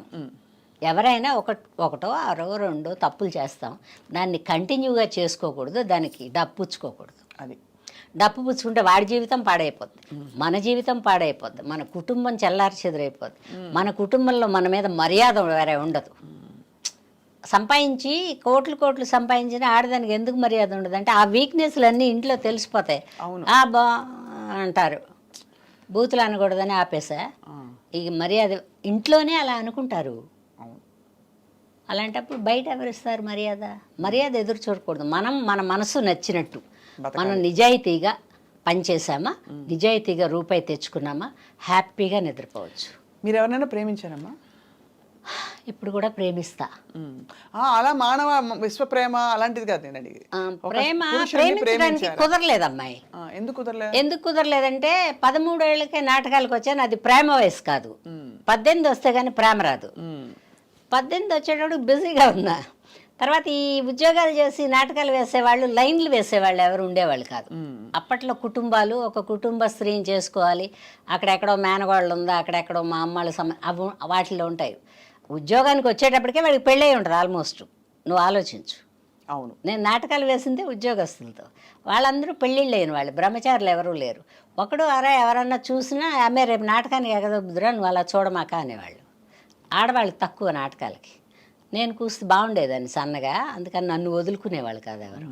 అది కూడా కలిసి వచ్చింది నాకు. చాలామంది ఉంటే మనకు కూడా చేపట్టుకుంటారు, కానీ ఒకళ్ళు ఇద్దరు ఉన్నప్పుడు మనకు మర్యాద ఇస్తారు. నువ్వు గుంపులో వెళ్ళి చూడు, ఒక ఆడతో ఇద్దరు ఆడాళ్ళు వెళ్తే బాగా చూస్తారు. చాలామంది ఉన్నప్పుడు ఇందులో దేనికో దానికి లైన్ వేస్తాడు. వాడు దానికి వేస్తాడు కాబట్టి నేను దీనికి వేస్తా అనుకుంటాడు. వాళ్ళ సంగతి వదిలేండి, మీకు ఎప్పుడు మనసు? నేను ప్రేమించడానికి టైం కుదరలా. స్వర్గం నరకంకి ముందు ప్రేమ అందరూ చెప్తారు, ఐ లవ్ యూ కాదు, నాకు చాలా ఇష్టం అండి మీరంటే, మీరు ఒప్పుకుంటే మా ఇంట్లో ఒప్పించి పెళ్లి చేసుకుంటే ఇట్లా మాట్లాడేవాళ్ళు ఒకళ్ళిద్దరు ఉన్నారా మీకు? బట్ నాటకాల నుంచి వచ్చాను కదా, సినిమాల్లోకి వచ్చాక ఎవరు అడగలేదు, కానీ అప్పటికి పెళ్ళి అయిపోయింది, లేకపోతే అడిగేవాళ్ళేమో. వాడుకోవడానికి అడుగుతారు ముందు. నాటకాలు వెళ్ళాలా కాదు, కొంచెం జెన్యూనే, ఎందుకంటే ఇంత ప్రపంచం లేదు కదా. అవును, ఇక్కడ సినిమాలో మాత్రం కొంచెం వాడుకోవడానికి చూస్తారు, మోస్ట్లీ చూస్తారు, కానీ మనం దొరకకుండా ఉంటే వాళ్ళు ఏం చేయరు. కాకపోతే ఇంకో సినిమా చెడగొడతారు. ఆ చెడగొట్టటాలు ఇప్పుడు కూడా ఉన్నాయి. అదే మీకు చెడగొట్టారు అయితే అలా? నాకు కూడా చాలా పోయాయి. అంటే మీరు అలాగా మీరు అట్లేం కదా, నేను అడిగేస్తా. అది కదా ప్రమాదం నాతో. నేను ఈ పని కోసం రాలేదండి, వేషం వేయడానికి వచ్చా. ఈ పని అయితే మా ఊళ్ళో కూడా చేసుకోవచ్చు, ఎక్కడెందుకు చేయడం? ప్రతి ఊళ్ళోనూ వ్యాపారస్తులు ఉంటారు, గొప్పవాళ్ళు ఉంటారు. ఆ పని ఏదో అక్కడే చేసుకుంటే ఊళ్ళో ఉంటా, నేడపట్టున ఉంటా, నా ఇంట్లో ఉంటా, ఆడే కారు వేసుకొస్తాడు, రిక్షా వేసుకొస్తాడు, వస్తాడు, కాలక్షేపం అవుద్ది, డబ్బులు ఇస్తాడు, పోతాడు. ఇక్కడ సినిమాకి వచ్చి రంగు వేసుకుని రిఫ్లెక్టర్లలో పడి ఉండి పొద్దుగుగులు వాడు ఏం చెప్తే అక్కడ ఇలా కూర్చుని ఈ పని ఎందుకు మనకి? అవసరం లేదు కదా. వీడెందుకని ఉపయోగపడుతుంది? వాడేదో చెప్తాడు, వాడికి ఎవరికో అవి లేవు ఊహలు, అవి తెలిస్తే ఏమన్నా జారిపోయేదాన్నేమో. నువ్వు రికమెండ్ చేస్తాడని నాకు తెలీదు. ఆయన ప్రొడ్యూసరు, ఆయన డైరెక్టర్ గారు చెప్పారు, ఈయన పెట్టుకున్నారు ఆ డబ్బులు. ఈ డబ్బులు చాలులేబ్బా మనకి. రోజు నేను బెజవాడ వచ్చేసేదాన్ని. 2 రోజులు షూటింగ్ చేస్తే 3వ రోజు బెజవాడ. నేను 82 వరకు రన్నింగ్లోనే ఉన్నా. పట్టుకోవడానికి కడ దొరుకుతాను, ఓ నైట్ ఉంటే కదా దొరుకుతాను. అప్పట్లో అవుట్డోర్లు తక్కువ, మెడ్రాస్లోనే ఎక్కువ ఉండేవి. అవుట్డోర్లు ఉంటే ఈ రాజమండ్రి, విశాఖపట్నం ఇవన్నీ ఉండేవి. ఎవరి పోరాటం వాళ్ళకే సరిపోద్ది. అవుట్డోర్లో తలుపులు కొట్టినంత తీరుబడి ఎవరికి ఉండదు, అలసిపోయి ఉంటారు కదా. కాదురా, మళ్ళీ నిద్రపోవాలి, మళ్ళీ పొద్దున్న రెడీ అవ్వాలి కదా. అందుకని ఈ తలుపులు కొట్టడాలు లేవు. అక్కడే 7, 8 ఏదో గంట ప్రయాణం చేసి హోటల్కి వచ్చి పడుకునేటప్పుడు అక్కడ క్యారేజ్ తెచ్చేటప్పుడు 10, అప్పుడు ముద్ద తిని పడుకుంటే తెల్లారుజామున మళ్ళీ లేవాలి. 3 గంటల కాడ ఇలా కొడతాడు ఫ్లాస్క్ పట్టుకుని వచ్చి, కాఫీయో టీయో పట్టుకుని. ఏ తీరుబడి లేదు.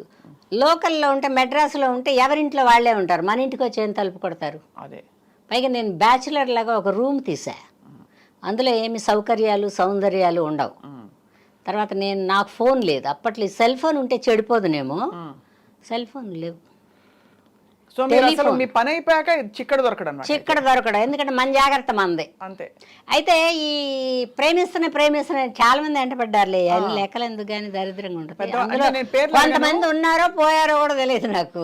అవునా? నాటకాల రోజుల్లోనే ప్రేమలు ఎక్కువ, ప్రేమించే పట్టుబట్టి ఒకడైతే అసలు పెళ్ళే నీతోనే, నువ్వు లేదంటే పెళ్ళే లేదు, నువ్వేం తేపైనా పర్వాలేదని తగులుకుంటే వీడేంటరా వీడేవాడో మన ఎంబట పడ్డాడు, అసలు ఇవన్నీ తెలిచావు. ఆయన తర్వాత పెళ్ళైందా? ఏమో నాకు తెలియదు. అది మీరు కట్ మన బతుకు తెరువుకు మనం మరిగేతటవేరా. తర్వాత నేను చేసుకున్నా పెళ్ళి. ఈ గోళాలు దరిద్రాలు పడలేక. మీరే చూస్ చేసుకున్నారా? మా అమ్మ వాళ్ళు చూసారా? మా అమ్మ వాళ్ళు చూడలే, నేనే చూసుకున్నా. ఇష్టపడి చేసుకున్నా. మంచివాడు. మంచివారు మీ వారు. మంచివాడు. ఎలా గుర్తించారు మీరు మంచివారని? ఇది చాలా ఉపయోగపడుతుంది. ఎందుకంటే మనకి ఆడపిల్లలు చూసుకునేటప్పుడు వాళ్ళు ఇష్టపడి చూసుకున్నారు, ఏ గుణాలు చూసి చేసుకోవాలి అని తెలియని పరిస్థితులు. నన్ను చేసుకున్న ఆయన ఒక నాటకానికి వచ్చారు. నాటకానికి వస్తే ఒక చామంచాయిగా ఉంటాడు అతను, పెద్ద అందగాడేం కాదు, అంటే బయట వాళ్ళకి. నాకు అందగాడేలే. చూసేసి నాటకం వెళ్ళిపోయాడు. నేను కూడా చూసా అతన్ని అంతమందిలో. అంటే భగవంతుడు అదే ప్రాప్తం అనబడేది ఒక దాన్ని పెట్టినప్పుడే పనికి మాలిందో పనికి వచ్చిన దాని మీద మన దృష్టి పడుద్ది. అలా నా దృష్టి చూసా. బట్ ఇట్లాగే చేతులు కట్టుకుని ఇలా ఇలా ఇలా ఇలా చూస్తాను. చూస్తున్నాడు. సరే ఎవరో ఒకళ్ళు అనుకుని నాటకం అయిపోయింది. తర్వాత ఒక ఉత్తరం రాశాడు మా ఆయన. ఎలా అంటే, మీరు నాకు చాలా బాగా నచ్చారు, నా శాలరీ ఎంత, నాకు ఒక తమ్ముడు ఉన్నాడు, తర్వాత ఒక తల్లి తండ్రి ఉన్నారు, మా అమ్మగారికి పెద్దగా హెల్త్ బాగుండదు, తర్వాత మీరు నన్ను చేసుకోవడానికి ఇష్టపడితే ఈ కింద అడ్రస్ పెడతాను, చేసుకోకపోతే ఎవరికి చెప్పక్కర్లేదు, చేసుకుందా అనే అభిప్రాయం మీకుంటే ఇక్కడ అడ్రస్ పెడుతున్నాను, అవును కాదు, మీకు ఎక్కువ రాయటం వస్తే రాయండి, రాయటం రాకపోతే అవును కాదు, ఆ రెండైనా రాసి ఈ అడ్రస్ రాసి ఒక కవర్ కూడా పెట్టాడు అందులో. ఓహో, ఎంత మంచివాడు. అంతేగా. రాయడం వస్తే రాయమన్నాడు రామాయణం. అతను కూడా ఎక్కువ రామాయణం రాయాల, ఎంతవరకు రాసి మీరు ఇష్టపడితే అని రాశాడు. సరే, అది పక్కన పడేసి ఉంచా, చింపలేదు పారేయలేదు. సరే, అలా కొద్ది రోజులు పోయిన తర్వాత ఇంక ఈ ప్రెషర్ ఎక్కువైపోతారు. అంటే నాకు అంటే వయసు ఓ సంవత్సరం పెరుగుతుంటే కొంచెం అందం వస్తున్నాను, కొంచెం ఆకర్షణ వస్తున్నాను, ఏంటో తెలీదు. అలాగమ్మ నేను పెళ్లి చేసేసుకుందాం అనుకుంటున్నాను. నీ ఇష్టమే అంది మా అమ్మ. అప్పటికి మీరు సినిమాలోకి రాలేగా? రాలే, సినిమాల్లోకి రాలే, నాటకాలే. నీ ఇష్టమే అంది మా అమ్మ. అంటే సరే, అప్పుడు నేను చేసుకుంటాను కానీ నాటకాలు వేస్తాను. ఇది బాగుంది. అలా మీకు ఇష్టమైతే మీరు కూడా అవునో కాదో రాయండి అని మా అడ్రస్ పెట్టి ఆయన ఇచ్చిన కవర్లోనే, మనదేం 10 పైసలు ఖర్చు లేదు, కాగితం డ్రెస్ అందులో పెట్టి, తర్వాత నేను నాటకాలు వేస్తాను, మా కుటుంబానికి కొంచెం హెల్ప్ చేయాలి, నీ డబ్బులు అయితే ఏమీ ఇవ్వక్కర్లేదు, నేను నాటకాలు వేసిన డబ్బులు 1 పైసా నీ కోసం వాడను. ఇది బాగుంది, ఇది ఇంకా బాగుంది. ఎందుకంటే నాకు కుటుంబం ఉంది, వద్దంటే మానేస్తా. ఇప్పుడు అతను అలా కుదరదు అన్నాడను మానేస్తా. అలా సరే, అతనే ఏమనుకున్నాడు, పెళ్ళి అవ్వబోయేటప్పుడు అలాగే అంటారు, పెళ్ళి అయినాక చెప్తే వింటదిలే నిదానంగా అనుకున్నాడేమో పాపం. సరే, సింపుల్గా పెళ్లి చేసేసుకున్నాం, పెద్ద ఖర్చులు ఏం పెట్టలేదు. ఆయన ఉద్యోగం ఆయన చేసుకుంటున్నాడు, మనది అలా. తర్వాత మా ఆయన అదృష్టమో ఏం పాడో సినిమాలు వచ్చేసాయి. అదే మరి ఆయన సార్ వచ్చిన వేళ విశేషం అటువంటి.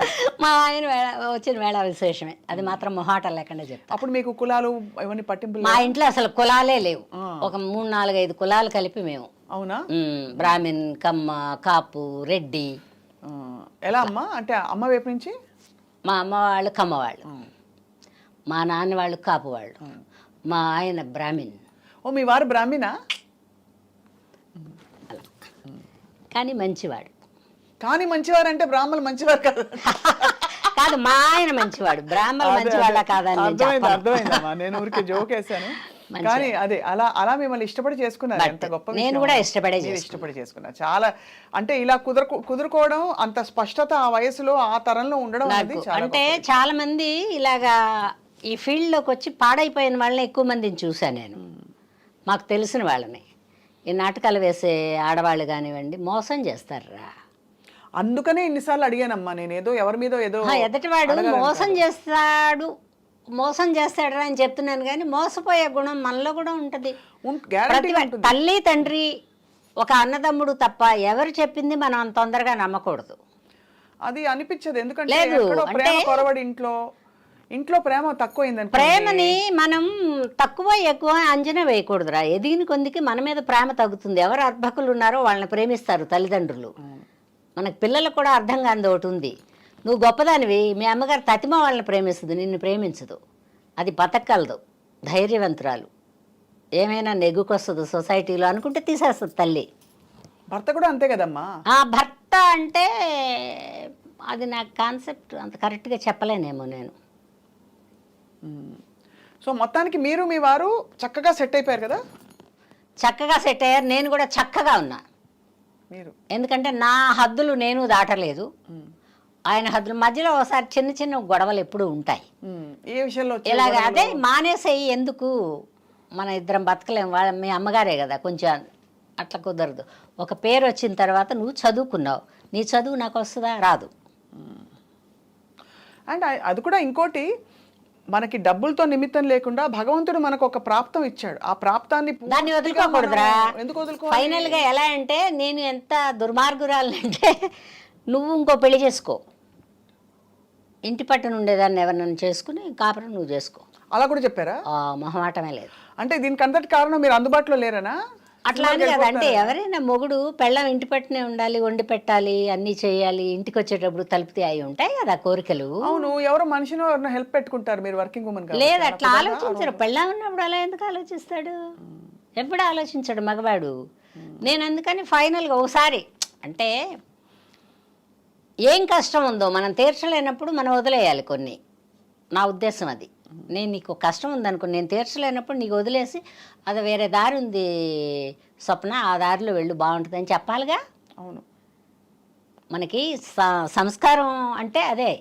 అలా నేను లేదండి, నేను ఫీల్డ్ వదలను, ఎందుకంటే ఇంకా అటు ఇటు కాని వయసులో ఉన్నారు. మా చెల్లెళ్ళకి ఇంకా పెళ్ళిళ్ళు అవ్వలేదు, మా తమ్ముడు ఇంకా ఎడ్యుకేషన్ అవ్వలేదు, మా జీవితాలు అలాగే ఉన్నాయి. వాళ్ళ జీవితాలు మా అంటే మీనింగ్ మా పుట్టింటి వాళ్ళేం పెద్ద కోటీశ్వర్లు కాదు, ఒక మిడిల్ కంటే కూడా తక్కువ అనుకో. అలా ఉండేటప్పుడు వాళ్ళని ఎలా వదిలేస్తాం? నీ జీతంతో నేను బతుకుతా కరెక్టే, నువ్వు నేను ఇంత వండుకుంటాం బాగానే ఉంటుంది. వాళ్ళ కోసమే కదా అసలు రంగంలోకి వచ్చిందే, వాళ్ళ కోసం, నిన్ను చేసుకుందే వాళ్ళ కోసం. లేకపోతే నేను రంగస్థలం మీద ఎందుకు కనపడతాను, నువ్వు నన్ను ఎందుకు అడుగుతావు, నేను ఎందుకు చేసుకుంటాను? అది కరెక్ట్ లాజిక్. అవును కదా, వీళ్ళు ఉన్నారు అర్భకుల్లాగా, వీళ్ళు వదిలేసి ఎలా వెళ్తాను? అందుకని నువ్వు ఇంకో పెళ్లి చేసుకో, లేకపోతే ఇంకో పెళ్లి చేసుకుని ఉండిపో నువ్వు. నేను ఫీల్డ్ వదిలేసి రాను, ఎందుకంటే అతను కూడా ఎప్పుడు నా మీద అపవాదులు వేసింది లేదు. ఎందుకంటే అసలు అతని ఉద్దేశం ఏంటంటే, ఇట్లా మాట్లాడుద్ది ఈ అమ్మాయికి ఎవరిస్తారు వేషాలు అని. ఇప్పటికి కూడా డౌట్, నీకు ఎలా ఇస్తారు వేషాలు? అప్పటి నుంచి నాకు సందేహం అలా ఉండిపోయింది అంటాడు మా ఆయన. మాట్లాడడమే రాదని మా ఆయనకి, నాకు మాట్లాడడం రాదని. అవును, అంటే మీరు అంత ఫ్రాంక్ గా ఉంటున్నారు, లౌక్యంగా కాకుండా. దానివల్ల ఏంటంటే మన ఇలాగ ఎవరన్నా వాళ్లే గోక్కుంటా అడిగినా, మన పక్కన కూర్చుని అడిగినా కుదరదండి, ఇలా పాప ఎవడో ఒక అర్భకుడిని పెళ్లి చేసుకున్నాను, అన్యాయంగా ఉంటుందండి, అతనికి చెప్పి చేయాలి, అతను ఇప్పుడైతే అందుబాటులో లేడు, అందుకని ఏమనుకోదు. ఎక్కడ ఇలా శృంగారానికి ఏం ఓపిక ఉంటుంది అమ్మే? మెడ్రాసులో కూడా కింద నుంచి పైకి ఇలా చెమటలు కారి తడిచిపోయి ముద్దయిపోయి 9 hours 8 hours పనిచేసేవాళ్ళం. 8 hours తర్వాత ఎంత ఓపిక ఉంటుంది మనిషికి? 4 o'clock లెగుస్తాం, నైట్ అక్కడే 6 గంటల దాకా ఉంటాం. ఈ 4 o'clock లేచి స్నానం చేసి రెడీ అయ్యి కార్ ఎక్కి వాహిని స్టూడియోకి పోయి అక్కడ మేకప్ వేసుకుని అందరు పెద్దవాళ్ళని చూస్తుంటే ఇంకా యవ్వనం ఏముంటుంది నా బొంద, అంతేగా భయంగా ఉంటుంది. పులులు చూసినట్టు ఉంటుంది వాళ్ళు చూస్తే, అంటే నిర్భయంగా చూస్తారు కదా. ఆర్టిస్టులు ఎవరైనా కళ్ళల్లో కళ్ళు పెట్టి చూస్తారు. అలా చూస్తుంటే మనం ఒక చిన్న భయంతో, ఒక చిన్న మర్యాదతో ఇట్లా వాటితో పని చేసుకునేటప్పటికే ఓపిక పోద్ది కదరా. అవును, ఇంక నీకు సాయంత్రం శృంగారానికి టైం ఏది? అలాగే నిద్ర. ఉండేది. అంతే కదా. నిద్రపోవడమే. చెమట కారిపోతే ఏం ఓపుకుంటుంది, ఏం తిన్నా. కరెక్ట్. పొద్దుగుకులు ఇల్లు కాదు కదా, అదింత ఇదింత తినుకుంటే తిరగడానికి. అవును అవును అవును. వర్క్, పైగా భయం. అందరూ పెద్ద పెద్ద వాళ్ళు ఉన్నారు, చాలా సంవత్సరాల నుంచి యాక్ట్ చేసిన వాళ్ళు, వీళ్ళ మధ్యలో మనం చేస్తున్నాం. నా వరకే చెప్తున్నా ఇది. అంటే మీ మనస్సు అన్నీ కూడా దాని మీదే, దానిలో లీనమైపోయి ఉండేది. యాక్టింగ్, రోల్స్, తర్వాత పరిశ్రమ గట్టెక్కించడం. అనా ఇవ్వు స్వప్న, అందునా ఇవ్వు, నువ్వు మాట్లాడింది ఇచ్చేయాలి, ఇవ్వకపోతే పాటాడతాను నేను. నువ్వు ఎంత మాట్లాడావో అంత ఇచ్చే, అంతకు మించి నేను 5 పైసలు అడగను నేను. అవి ఇచ్చేయాలి, అవి తీసుకొని మా అమ్మకి ఇచ్చేస్తా, ఆవిడే దాస్తారు ఆవిడే. అందుకని ఏంటంటే ఈ సహకారంలో యాక్చువల్గా మా ఆయన్ని కూడా చెప్పాలి. 10 సార్లు ఆయన అంటే ఈ వయసులో ఈవిడికి ఏ మొగుడు జబ్బు కావని అనుకుంటారని చెప్పట్లేదు. మా ఆయన సహకారం ఉంది, మా అమ్మ సహకారం. అవును అంతే కదా. మా అమ్మ ఆయన సహకారం ఉంది. అయితే మీరు ఇచ్చిన ఈ బంపర్ ఆఫర్ తీసుకున్నారా? తీసుకోలేదు.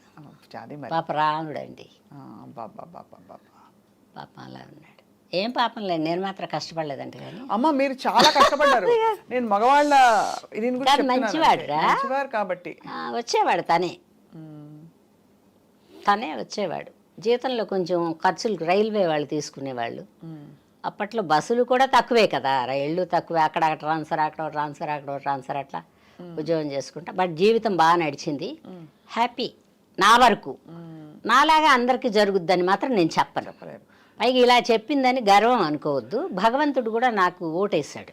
తప్పకుండా ఓటు వేసాడమ్మా. మీరు ఇంత కళకళలాడుతూ ఇప్పుడు ఇంత చక్కగా హాయిగా మాట్లాడుతున్నారంటే జీవితం బాగుండబట్టే కదా. చిన్న తప్పులు, పొన్న తప్పులు అందరూ చేస్తారురా. మీకు ఆ వయసులో లవ్ లేదంటే ఏ వయసులోనూ లవ్ ఉంటుంది. ఇప్పుడు కూడా ఎవడో ఒకడు ప్రేమించేవాడు ఉంటాడా? ఉంటారు. ఏ వయసుకి ప్రేమించేవాళ్ళు ఉంటారు. ప్రేమ నిరంతరం సాగే నది లాంటిది. అంటే ఇప్పుడు ఏదో మామూలు జనరల్ ప్రేమ కాదమ్మా. ఒక స్త్రీని పురుషుడు, పురుషుడిని స్త్రీ, లేకపోతే రొమాంటిక్ గా ప్రేమించడం. ఇప్పుడైతే స్త్రీలు పురుషుడు కూడా అంటున్నారు కాబట్టి నేను నో జడ్జ్మెంట్స్. నేను కేవలం అడిగేది ఏంటంటే మీకు రోజు నిత్యం స్ఫూర్తినిచ్చే విషయం ఏంటి వాడు? ఎందుకంటే 600 సినిమాలు వేస్తారు, పెద్ద పెద్ద హీరోలు, సినిమా పరిశ్రమ, అవార్డులు, సన్మానాలు అన్నీ చూసేశారు.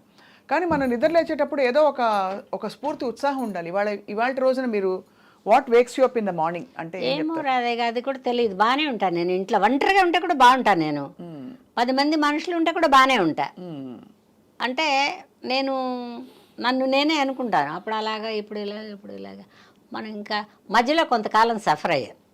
ఎప్పుడంటే రూపాయి లేక కాదు, జరుగుబాట్లు అన్నీ ఉన్నాయి. మధ్యలో బ్లాక్ పిగ్మెంటేషన్ వచ్చి ఫేస్ నల్లగా అయిపోయి కళావిహీనంగా ఉంది, నీకు కరెక్ట్గా చెప్పాలంటే. అప్పుడు కొద్ది రోజులు, ఒక 4 ఏళ్ళు 3 ఏళ్ళు వేషాలు కూడా రాలా. పిగ్మెంటేషన్ రాబట్ట అంటే ఏదో జబ్బు అనుకున్నట్టున్నారు మా వాళ్ళు. ఊరికి ముందే భయపడతారు ఇండస్ట్రీ వాళ్ళు. సరే మంచి కలర్ కదా, కలర్ మనిషి ఇంతవరకు నల్లగా అయిపోతే ఏమనుకుంటారు? ఎందుకు వచ్చింది అసలు మీకు పిగ్మెంటేషన్? హార్మోన్, ఫుడ్ లేకపోతే మేకప్? ఫుడ్ మేకప్ కాదు. ఊరగాయలు, నెయ్యి, మేగడి బాగా తినేదానిలే నేను. అవన్నీ నాన్ వెజ్ కూడాను. నాన్ వెజ్ వల్ల కూడా వచ్చింది. తర్వాత అవన్నీ మానేశాను. తగ్గిపోయిందా? మందులు ఏం వేసుకున్నారు? మందులు ఏం వేసుకోలే. డాక్టర్ బాపూజీ గారు పచ్చం చెప్పారు. పచ్చం అంటే ఈ కొత్తగా వచ్చిన లేటెస్ట్ ఫుడ్ లేవి తినపతి. ఆయన తెలుసు, బాపూజీ గారు బాగా తెలుసు నాకు. బాపూజీ గారు చాలా బాగా. ఆయన ఏం చెప్పారంటే నచ్చంది తినకు, నచ్చంది ఏది చూడకన్నాడు. అంతే. మనకి ఇరిటేటింగ్, స్వప్నం చూడటం రోజు ఇరిటేషన్ అనుకో, అసలు ఇక్కడ రాకూడదు నేను. వస్తే అదో జబ్బు, అదే జబ్బు. వేరే ఎగ్జాంపుల్తో చెప్పరా? కాదంటే మనమే చెప్పుకోవాలి. కాదంటే నచ్చని మనిషితో కూడా 24 hours ఉంటే కూడా జబ్బు చేస్తుంది. అవును అంతే కదా. కానీ మరి అలా గీతలు గీసుకుంటే మనం గీతలు అలా కాదు, అందరితో రాదు. ఎవరో ఒకళ్ళు ఆరో ఉంటారు. అంటే నచ్చకుండా ఉండడానికి కారణాలు ఉంటాయి.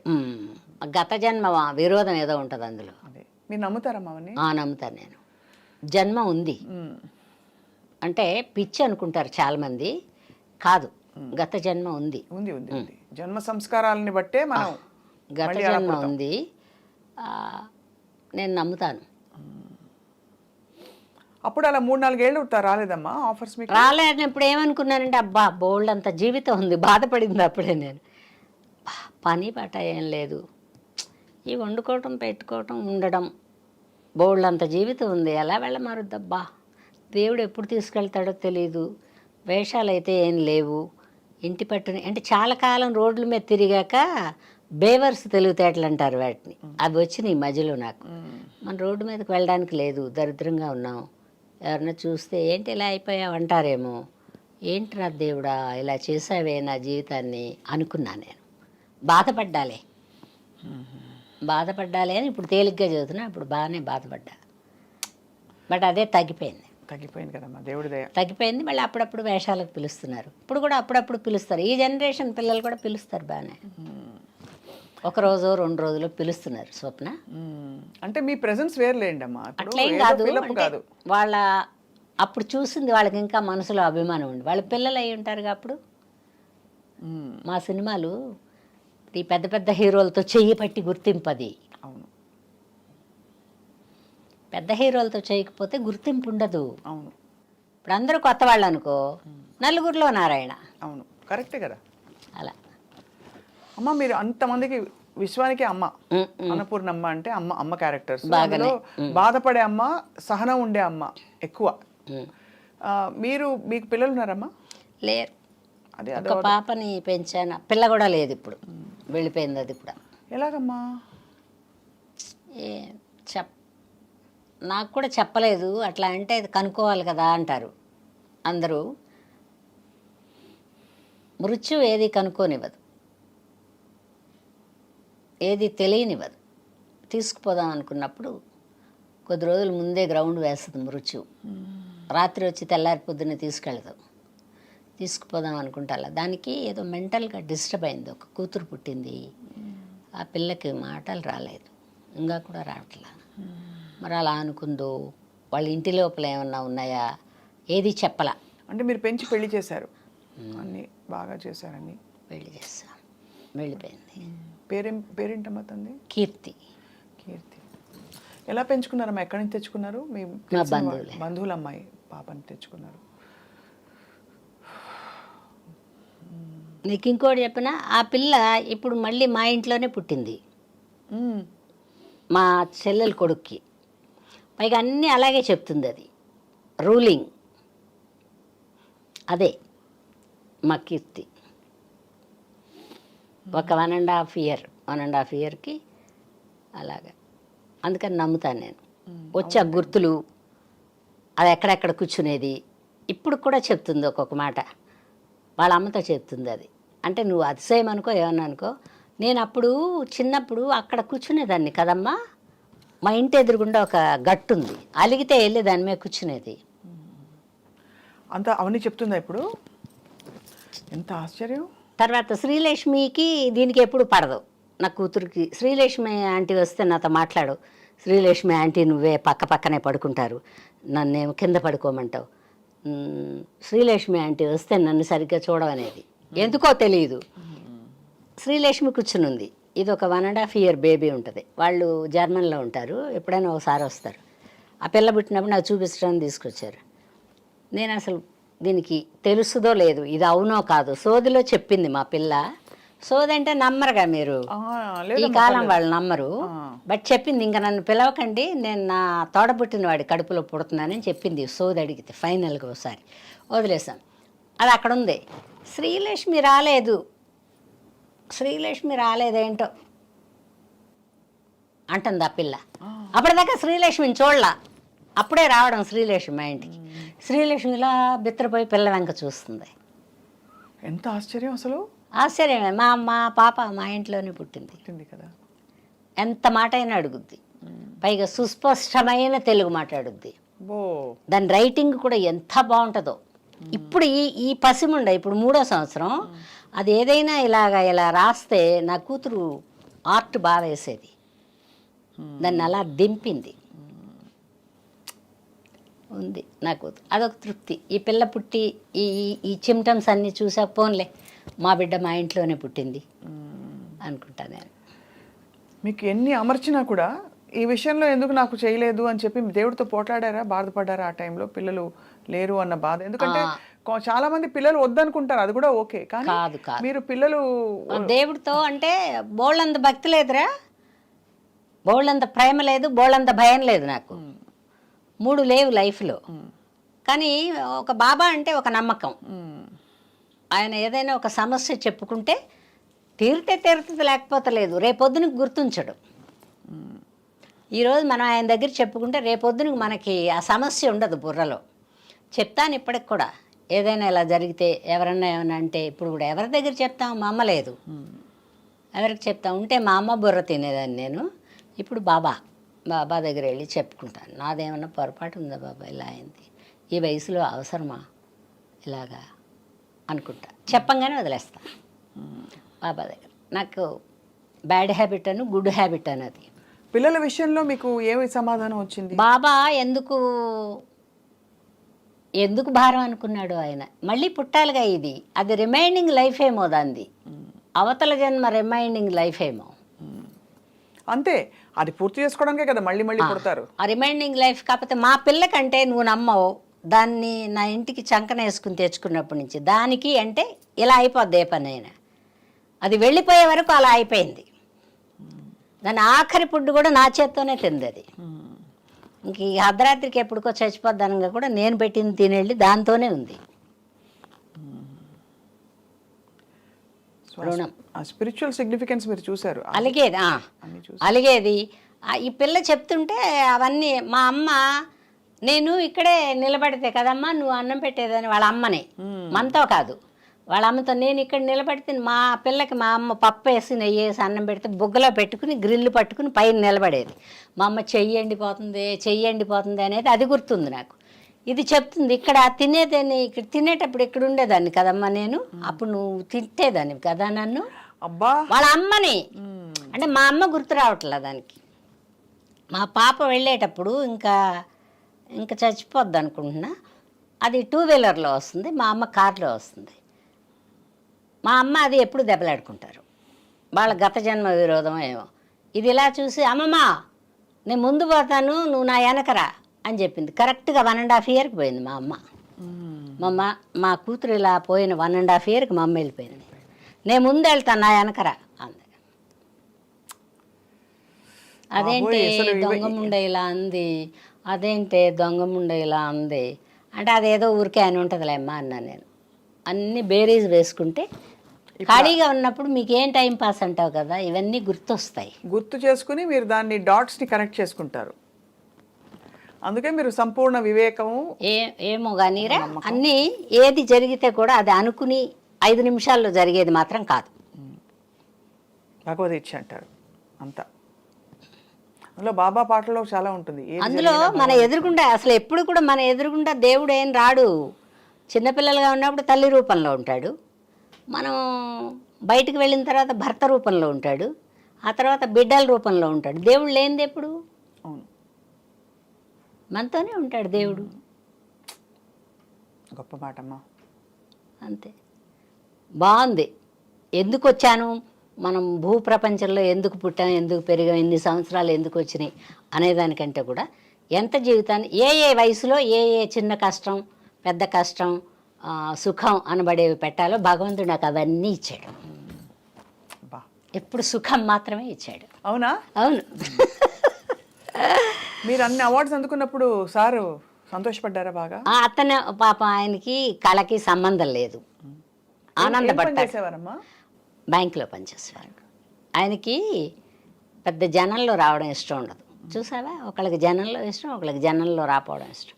వాళ్ళు ఎవరో పరిచయం వద్దమ్మా, మీరు వేషాలు వేసుకుంటారు, బయట కలుసుకుంటారు.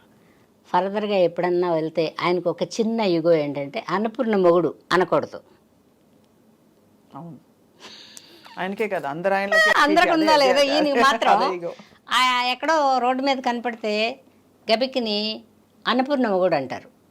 అది నాకు ఇష్టం లేదమ్మా. అందుకని ఆయన అన్నిట్లో నేను రావాలి అనుమానపడ్డం లేదమ్మా.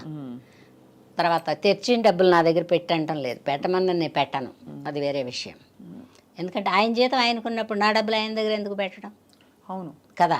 మీరు అంటే ఇప్పుడు ఇల్లు కట్టారా, మీ డబ్బులు అన్ని సంపాదించి అన్ని చేసుకున్నారా? మంచి కార్లు, మంచి కార్ల మీద నాకేం మోజు లేదు, కానీ నేను మిడిల్ క్లాస్ మెంటాలిటీ ఇంకా కూడా. మా పిల్లలు అందరూ అంటారు ఇది తీసేసి అది చేయరాదు అంటారు. ఎందుకు నేను 10 ఏళ్ళు ఉంటానో ఏమో, ఇంకా దులుపుకోలేనురా, దులపడానికి మనుషుల్ని పెట్టలేను, దొరకట్లా మనుషులు. అవును, మంచి మనుషులు ఇప్పుడు అసలు చాలా అందంగా అన్నీ పెట్టుకునే దులపలేకపోతే దుఃఖమే కదా. అవును, బ్యాంకులో ఉన్న డబ్బులు వడ్డీ వస్తాయి, దీని మీద పెట్టామే రావు. అది మిడిల్ క్లాస్ మెంటాలిటీ అంటే. ఎప్పుడో ఒక రూపాయికి ఒక 10 రూపాయో పావలానో వచ్చేదే ఆలోచిస్తా. కూడబెట్టి ఏం చేద్దామని, ఎవరికి ఇద్దామని. ఎవరో ఒకళ్ళు ఉన్నవాళ్ళు సుఖపడతారు కదా. మనం ఏం మిగల్చకుండా వెళ్తే దరిద్రులు అవుతారు, కానీ ఏదో ఒకటి మిగిలిస్తే నలుగురు పంచుకుంటారుగా. అవును. మీ నట వారసత్వం పోని మీ అక్క చెల్లెళ్ళు ఇంకా రాలేదమ్మా, ఎవరన్నా పుడతారేమో తెలియదు మరి. మీ పిల్లలకి ఎవరికి రాలేదా? ఇంట్లో పిల్లలకి ఎవ్వరికి రాల. ఫర్దర్గా ఎవరైనా వస్తారేమో చూడాలి. బట్ నాకు ఒక్కదానికే రాశాడు అదృష్టం. ఎంతమంది హీరోలమ్మా మీరు అమ్మాయింది? ఐ థింక్ ఫస్ట్ తరం ఏమో రామారావు గారు, నాగేశ్వరరావు గారికి అమ్మగారు వేయలేదా? వేయల, అత్తగా వేసా. అత్తగా వేసా. ఆయన ఒక్కడికే అమ్మ వేయల, ప్రతిమ వాళ్ళందరికి అమ్మ వేసా. శోభన్ బాబు గారు, కృష్ణ గారు తర్వాత తరం, చిరంజీవి గారు, బాలకృష్ణ గారు, నాగార్జున గారు, వీళ్ళు 3వ తరం అనుకుంటా. తర్వాత శ్రీకాంత్ గారు, జగపతి బాబు గారు, వీళ్ళందరూ 4వ తరం. ఇప్పుడు వచ్చిన పిల్లల్లో బామ్మ కొంతమందికి వేసా, ఇంకా కొంతమందికి వేయాలి. వాళ్ళకి కూడా వేసేస్తే పని అయిపోద్ది. మీ ఫేవరెట్ కొడుకు ఎవరు? సినిమా కొడుకు ఫేవరెట్లు ఎవరు లేరు. ఒక్క సినిమా ఒక్క రామారావు గారు తప్పితే నాకు ఎవరు ఉండరు బుర్రలో. అన్ని రకాల వేషాలు, అన్ని పద్ధతులు ఉన్న కొడుకుగా అమ్మా. నాకు రామారావు గారే కొడుకైనా తండ్రి అయినా ఒక మంచి మానవత్వం ఉన్న మనిషిగా అయినా గొప్పవారమ్మా. చాలా అంటే వింటామమ్మా, అలా కాదు నేను అడిగేది ఏంటంటే, చాలా ఆయన పని ఎదట వాళ్ళని అభిమానించడం, ఆయనకి ద్వేషం లేదు. నాకంటే ముందుకు పోతున్నారేమో వీళ్ళు అనేది లేదు ఆయనకి. ఎంత గొప్పవాడు ఆయన, నా తర్వాతే వీళ్ళు అనుకుంటాడు ఆయన. అందుకని రామారావు గారు చిన్న పొన్న పొరపాట్లు అందరికీ లైఫ్లో బ్యాడ్ నేమ్లు వచ్చేవి జరుగుతాయి, కానీ ఆయనే గొప్ప. ఆయన నాకు రామారావు గారు అంటే ఇష్టం. కరెక్ట్ అమ్మా. ఆయన ఏంటమ్మా, ఆయన లక్షణంగా ఆయన జీవితం ఆయన ఇష్టం. పైగా బోల్డ్ అన్ని సినిమాలు కూడా చేయలేను, ఎంత అతిమా వాళ్ళతోనే చేశాను. అయినా కూడా నాకు రామారావు గారు అలా. నెక్స్ట్ నేను అడగబోయేది, హలో బ్రదర్లో మీరు ఇంగ్లీష్ మాట్లాడే సీన్లు ఉంటాయి. అవును, ఎలా భలే అని భలే నవ్వుకుంటాం అసలు. కాదు కాదు కాదు, అది ఈవీవి గారికి అలాగా. ఈవిడ ఎప్పుడు సంప్రదాయం వేషాలు, అతనికి అలా ఇష్టమో ఏం పాడు ఆ వేషం వేయించాడు. తర్వాత 2 ఇటువంటి అల్లరి వేషాలు వేయించాడు, అతనే వేయించాడు, ఇంకెవరు వేయించలే. ఆ తర్వాత కామెడీ వేషాలు బామ్మకు వచ్చిన తర్వాత, కానీ తర్వాత వేయలేదు. భయపడ్డాను నేను ఫస్ట్. హిప్పీ కటింగ్ అప్పటిదాకా అంత చిన్న ముడి, హిప్పీ కటింగ్ స్లీవ్లెస్ వేయించారు, వేయించారుగా. ఇబ్బంది పడ్డారా? పడలేదులే, కానీ బట్ ముందే భయపడ్డా. తర్వాత ఇంకా చెప్పాగా నేను. ఎంత బాగుండిందో ఆ క్యారెక్టర్. మీకు ఇంగ్లీష్ ఒక 2 డైలాగులు ఏమన్నా గుర్తున్నాయి? ఏం గుర్తులేవు అమ్మాయి. అయ్యా, నేను అక్కడే వదిలేసి వస్తా, అంతే, ఎక్కడదక్కడే. మన ఇంటికి మనం వెళ్తాం, మన మనసుతో వెళ్తాం. ఇంకా సినిమా గోల కూడా ఉండదు. ఆ సినిమాల వాళ్ళ, ఈ సినిమాలో వీళ్ళని. ఇప్పుడు కూడా ప్రేక్షకురాలిని సినిమాకి మాత్రం నేను. టైటిల్ నుంచి ఎండ్ దాకా చూడాలి, అదే సినిమా. అవును, కరెక్ట్.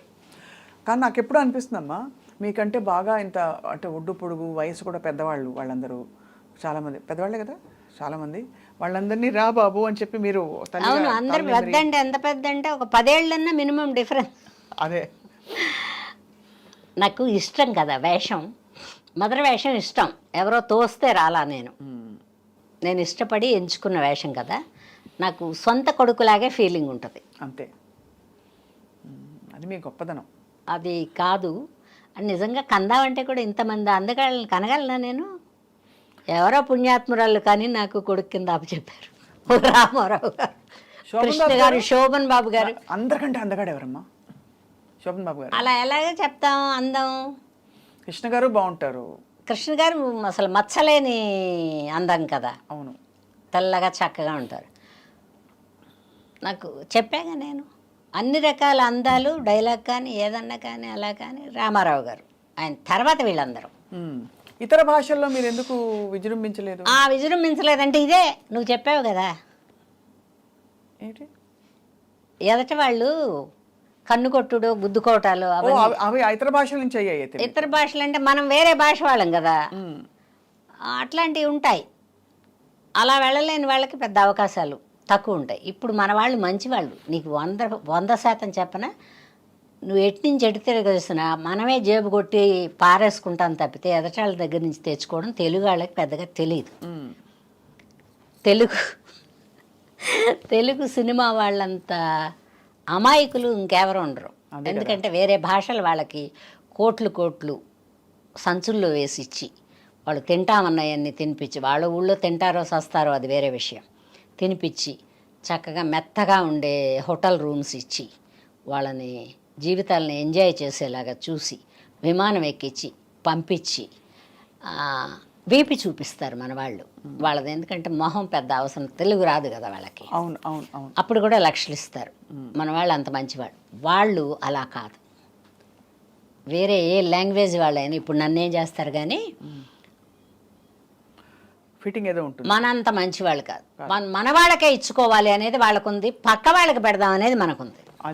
అది నేను చెప్పచ్చు. అవును, నిజమే. అది అసలు మనకంటే ఎదురింటి వాడే నచ్చుతాడు మన వాళ్ళకి, మన ఇంట్లో ఉన్నవాడు నచ్చడు. వాళ్ళకంటే ఒడ్డు పొడుగు ఉండి, వాళ్ళకంటే అంతో ఇంత చేయలేకపోయినా కూడా ఒడ్డు పొడుగు ఉంటే చాలా, వాళ్ళు మాత్రం అంతకంటే ఏం పీకుతున్నారు ఇక్కడికి వచ్చి. మనకు పీకేది ఏం లేదు తెలుగు ఇండస్ట్రీలో. అయినా కూడా వీళ్ళ దురద అలాంటిది, తామర. ఆ గోక్కోవడానికి తెచ్చుకుంటారు వాళ్ళని. అవునా? గోక్కోవడం అంటే వేరే విధంగా తప్పుగా అనుకోమాక, డబ్బులు పోగొట్టుకోవడం గోక్కోవడం అంటే. అర్థమైంది. సరే. అందుకని అట్లాంటి తామర ఉంది తెలుగు వాళ్ళకి. తామర ఉన్నవాడిని మనం ఏం చేస్తాం? ఏమీ చేయలేం. అందుకని వేరే లాంగ్వేజ్ల వాళ్ళు మనంత పిచ్చి వాళ్ళు కాదు అని చెప్పొచ్చాయి. అర్థమైంది, పిచ్చి వాళ్ళు కారు. కానీ ఆ టైంలో అంటే మిమ్మల్ని ఆ టైంలో ఒకటి రెండింటికి వెళ్తే 2-3 ఏమన్నారంటే, మీరు మా ఇండస్ట్రీకి పనికిరారండి అన్నారు. ఎందుకండి అన్న. నాకు ఏం లోపమో తెలుసుకోవాలి కదా. చాలా గర్వంగా ఉన్నట్టు, తర్వాత అదేదో ఒక ఇదిగా ఉన్నట్టు ఉంటారు. అలా ఉంటే మా తమిళ్లో వేషాలు ఇవ్వరండి అన్న సోల్లింగ్ అట్లా మాట్లాడాలి వాళ్ళకి. చెప్పండి సార్ ఎందుకలా అంటే వాళ్ళకి నచ్చదు. ఎదిరించి మాట్లాడినట్టు నేను ఇల్లు యారు కుడుపాంగా నీకుదా కుడుకున్నాం అంటే వాడు మన భుజమే చేయేస్తాడు. అంతే. ఎందుకండి అలాగా అంటే వెయ్యడు వాడు, ముందే భయపడుతున్నాడు కదా. అదే కాబట్టి ఇక్కడ బేసికల్లీ అందుకని వేరే లాంగ్వేజ్లు ఎందుకు పిలవలేదంటే ఇందుకు పిలవలేదు. నేను కూడా వెళ్ళలేదు, ఎందుకంటే నేను వెళ్ళలేను ఎవరి దగ్గరికి. వాళ్ళ రూపాయి నాకు వద్దు, మన వాళ్ళు ఇచ్చిన రూపాయలు చాలు. మన వాళ్ళు పాపం అంత తొందరగా భుజమే చేసి లాక్కుపోదాం అనుకోరు, ట్రై చేస్తారు. వస్తే ఓకే, లేకపోతే రెండో అవకాశం చెడగొడతారు. అంతకంటే ఏం చేయరు మన వాళ్ళు. మంచి వాళ్ళు మనం. సో మొత్తానికి అయితే నాకు అర్థమైంది ఏంటంటే ఇవన్నీ సర్వసాధారణంగా ఉంటాయి. మనం తప్పించుకు తిరుగువాడు ధన్యుడు సుమతి. రెండోది మనం ఎలా ఉండాలి, ఎలా మసులుకోవాలి, మన ప్రయారిటీస్, మన విచక్షణ మన చేతుల్లో ఉండాలి. మనకు బోల్డంత జీవితం ఉంది. సొసైటీలో మర్యాదగా బతకాలి, ఎవరైనా చక్కగా పలకరించాలి అని కోరుకుంటే కొన్ని వదులుకోవాలమ్మాయి. అదే కరెక్ట్ అమ్మా. మనకిష్టం ఉన్నా వదులుకోవాలి, వాళ్ళకి ఇష్టం ఉన్నా వదులుకోవాలి. ఇంతకీ అన్నపూర్ణమ్మ గారికి వంట వచ్చా? బ్రహ్మాండంగా చేసుకుంటాను. ఆ వరకు నేను నీకు నచ్చుద్దో లేదు తెలియదు. రారాదు స్వప్న ఒక రోజు. వస్తానమ్మా. ఏంటి ఏమేమి చేస్తా? వెజ్జే. నేను కూడా వెజ్, అందుకనే వెజిటేరియనే. నాన్ వెజ్ కూడా తింటాను కానీ ఒక 10 ఏళ్ళు అయిందిగా. ఎప్పుడైనా ఒకసారి అలాగా. సార్ తినరుగా? ఎల్లుల్లిపై కూడా తినడు ఆయన. తినరు చెప్పాగా నేను. అదే అందుకని మనకేం ఖర్చు లేదు. అంత పప్పు వండి పడేస్తే ఇప్పుడు అసలు పళ్ళు కూడా కదిలిపోయి ఉంటాయి కాబట్టి ఆ పప్పుతోనో మజ్జిగతోనో పెరుగుతోనో అట్లా ఒక్క పూట తింటారు. ఒక్క పూట భోజనం, పెద్ద ఇబ్బంది లేదు. పైగా సాధ్యమైనంత వరకు ఆశ్రమాలకు వెళ్ళిపోతుంటాడు ఆయన. కొన్ని ఎడబాట్లు జీవితంలో అలా మిగిలిపోతాయి. ఇప్పుడు వయసు ఎడబాటు, అప్పుడు బిజీ కాదు. మిమ్మల్ని మీరు ఉండరు కదా, షూటింగ్లోకి వెళ్ళిపోతారు, బాగా మిస్ అయి ఉంటారు మిమ్మల్ని. ఏదన్నా అవనీలే కానీ ఆయన ఏదో ఆశ్రమానికి అట్లా పోయి ముక్కు మూసుకుని జపాలి అంటే నాకు అర్థమైంది ఏంటంటే, ఎంత ప్రపంచాన్ని ఏ కులం వాళ్ళు ఆ కులానికి పెద్ద వయసుకు ప్రాముఖ్యత ఇస్తారు. అవును, జ్ఞానోదయం వస్తుంది అప్పుడు. ఈ జన్మలో తప్పు చేసామేమో, ఇప్పటి నుంచైనా మనం కొంచెం భగవంతుడిని కోరుకుని మనం తప్పులన్నీ అయిపోయాక. తప్పులన్నీ అయిపోతాయి, అది వయసులో కదా. కానీ మీకు చిన్నప్పుడే జ్ఞానోదయం అయిపోయింది. నాకేమో జ్ఞానోదయం కాదు, ఏదో మరి బ్రతుకు మీద భయమో, లేకపోతే వీళ్ళందరూ వెనక లేకపోతే ఒక అడుగు ముందుకేద్దునేమో. కుటుంబం ఉంది కదా. కుటుంబం ఉండేటప్పుడు మనం ఎన్ని సరదాలైనా ఒక అడుగు వెనక్కే ఉంచుకోవాలి. సినిమా ఇండస్ట్రీలోకి మీరు రాకముందు పెళ్లి అయిపోయింది, అవును. వచ్చాక ఏదో టైంలో అనిపించుంటుంది కదా, అయ్యో పెళ్లి లేదు, చేసుకోలేదు అనిపించలేదు. ఎందుకంటే ఇబ్బందికరమైన వాడైతే అనిపిస్తుంది. మంచివారు కదా చాలా. మంచివాడు పాపం. సార్ పేరేంటమ్మా? నరసింహం. నరసింహం గారు, ఉమామహేశ్వరి గారు. మంచివాడు ఆయన. అంటే భగవంతుడు అలా ఒక తోడు పెట్టాడు నాకు అవును కదా. పాలు అలా ఉంటే ఇరిగిపోతాయి, అవును. తోడేస్తే కానీ పెరుగవదు. అందుకని ఈ తోడు పెట్టాడు. నేను అలా ఉన్నా. అమ్మ మీరు డైరెక్షన్ చేయరా? వద్దమ్మా, నాకు అది చాలా భారమైంది.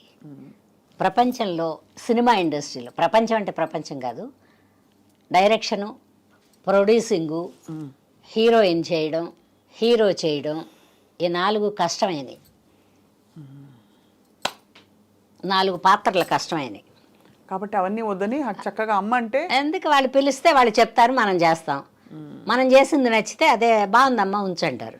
లేదనుకో అంత వద్దమ్మా అంటే సరే నాన్న ఏం చేయమంట అని చేస్తాం. జీవితంలో మీకు దేని మీద మోజు? చీరలా, బట్టలా, బాగా రెడీ అవ్వాలనా, మనుషుల, మంచి ఫుడ్డా, నగలా, ఏమిటమ్మా? నాకు ఏది ఇష్టం అని ఎలా చెప్పను నేను. అంటే జనరల్గా మనకి స్వతహాగా అప్పుడు నన్ను అడిగారు అనుకోండి, నాకు నగలు పెద్ద అంత ఇది ఉండదు, బట్టలు పిచ్చి, బట్టలు కొనుక్కోవడం ఇష్టం. కొత్త బట్టలు, ఎన్ని కొత్త బట్టలు ఉన్నా ఇంకా కొత్త బట్టలు ఉంటే బాగుండు అనిపిస్తుంది కదా. మీకు? నాకు ఇలాంటి ఇష్టాలు ఏం లేవు, కానీ అందరూ మా కుటుంబంలో, ప్రపంచాన్ని నానని నేను, మా కుటుంబంలో ఉండే వాళ్ళందరూ నేనున్నంత వరకు బాగుండాలి. అబ్బా, అయితే మీరు పెద్ద కొడుకు మెంటాలిటీ మీది. నాకు అదే ఇష్టం. తర్వాత వాళ్ళు కొట్టుకుంటుంటారు, తిట్టుకుంటుంటారు, నా దగ్గర కంప్లైంట్ చేస్తారు. ఇప్పుడు మా అమ్మ లేదు కదా, నేను పెద్ద ఇంటికి పెద్ద ఏముందిలే, పెద్దరికి ఇచ్చారు వాళ్ళు, అది చెప్తారు. అలా ఎందుకే ₹1 పావలా కొట్టుకోవడం అంటే, పోతే పోయింది, అలా ఉండకూడదు, ఇలా ఉండాలి అని చెప్తా. నాకు అందరూ బాగుండాలిరా అంటే, నా తోటి ఆర్టిస్టులు కూడా నాతో పాటు ఓ మాట మంచి కలిపే వాళ్ళందరూ బాగుండాలని. ఎవరు మీకైతే బెస్ట్ ఫ్రెండ్స్? బెస్ట్ అంటే బెస్ట్ అని చెప్పను. ఆడవాళ్ళు ఉంటే చిన్న అంటే భరించలేని తనాలు ఉంటాయి, కానీ బట్ నా వేరే వేషాలు, వాళ్ళ వేరే వేషాలు. అవును కదా. అలా ఫ్రెండ్స్ ఎవరయ్యారు మీకు? ఉన్నారు. ఎవరంటే శ్రీలక్ష్మి, వై విజయ, తర్వాత ఆ అమ్మాయి సౌందర్య ఉండేటప్పుడు బాగా మాట్లాడేది. సౌందర్య గారి గురించి అందరూ బాగా చెప్తారు. శ్రీదేవి కొంచెం బాగా మాట్లాడినా కొంచెం ఒక రిజర్వ్నెస్ అట్లా ఉండేది, కానీ ఆ పిల్ల విజయశాంతి బాగా మాట్లాడేది, రాధా బాగా మాట్లాడేది, వీళ్ళందరూ బాగా మాట్లాడేవాళ్ళు. ప్రస్తుతానికి మిగిలిన వాళ్ళలో ఈ 2-3 ఆడవాళ్ళమ్మాయి, జానకి, డబ్బింగ్ జానకి, వీళ్ళందరూ బాగా మాట్లాడతారు. జానకి ఏమనుకుంటారు అనేది. కలిసి సినిమాలకు వెళ్ళాలి, కార్యక్రమాలు వెళ్తాం. పెళ్ళిళ్ళు గిళ్ళిళ్ళు ఏమన్నా ఉంటే ఎవరన్నా పిలిస్తే శ్రీలక్ష్మికి కూడా కార్డు ఇస్తారా అని అడుగుతా. ఇస్తామండి అంటే నాకు ఇవ్వండి అంట. లక్ష్మి వాళ్ళు కార్డు ఇచ్చి వెళ్ళారు, నేను వెళ్తున్నాను, నువ్వు వస్తావా? ఏమండి పలానాళ్ళు కార్డు ఇచ్చారు, మీరు వస్తారా, నేను వెళ్తున్నాను అంటది. నేను రానులే లక్ష్మి అంట. ఇష్టం లేని చోటుకి, ఇష్టం ఉంటే వెళ్తాం. అలా పెద్ద స్నేహితులు లేరు, వేళ్ల మీద లెక్క పెట్టుకుని ఒకళ్ళిద్దరు. నేను పెద్దగా ఎవరింటికి పోను, అడ్జస్ట్ అవ్వలేను. నేను మా బంధువుల ఇంట్లో కూడా ఉండలేను, నేను నా ఇంట్లోనే ఉంటా. నా ఇల్లు అంటే ఇష్టం. మనల్ని మనం తెలుసుకోవడమే ధన్యత జీవితంలో. మీరు ధన్యులు. నాకు ఇప్పటిదాకా అబ్బా ఆ జబ్బు చేసినప్పుడు ఒక్కసారే బాధపడ్డాను, కానీ అబ్బా ఏంటి ఇలా ఉంది అనేది ఇప్పటిదాకా రాలేదు నాకు. ఈ పైన వస్తుందేమో తెలియదు. కానీ అమ్మ మీరు అది చెప్పరా, పథ్యం ఏం చేశారు? అన్ని ఏం మానేశానంటే బేకరీ ఫుడ్స్ మానేసా, తర్వాత చైనీస్ ఫుడ్స్ మానేసా. సరే నాకు డ్రింక్ అలవాట్లేదు కాబట్టి కూల్ డ్రింకులు కూడా మానేసా. హాట్ డ్రింక్ అంటే ఎప్పుడో 1-2 సార్లు ఎప్పుడో, కానీ నాకు తలపోటు వచ్చేస్తుంది. ఆల్కహాల్ అంటే తప్పని నేను చెప్పను, అదే అర్థమైంది. నాకు తలకాయ నొప్పి వస్తుంది. తర్వాత గబిక్కిన తూలు దేని మీద పడిపోతానేమోనని ఒక చిన్న భయం ఉంది. లేకపోతే ఏముంది, డబ్బులు పెట్టి కొనుక్కోలేమో, తాగలేమో. కానీ బ్యాడ్ హ్యాబిట్ అని చెప్పను, నాకు సరిపడదు. అవన్నీ మానేసా.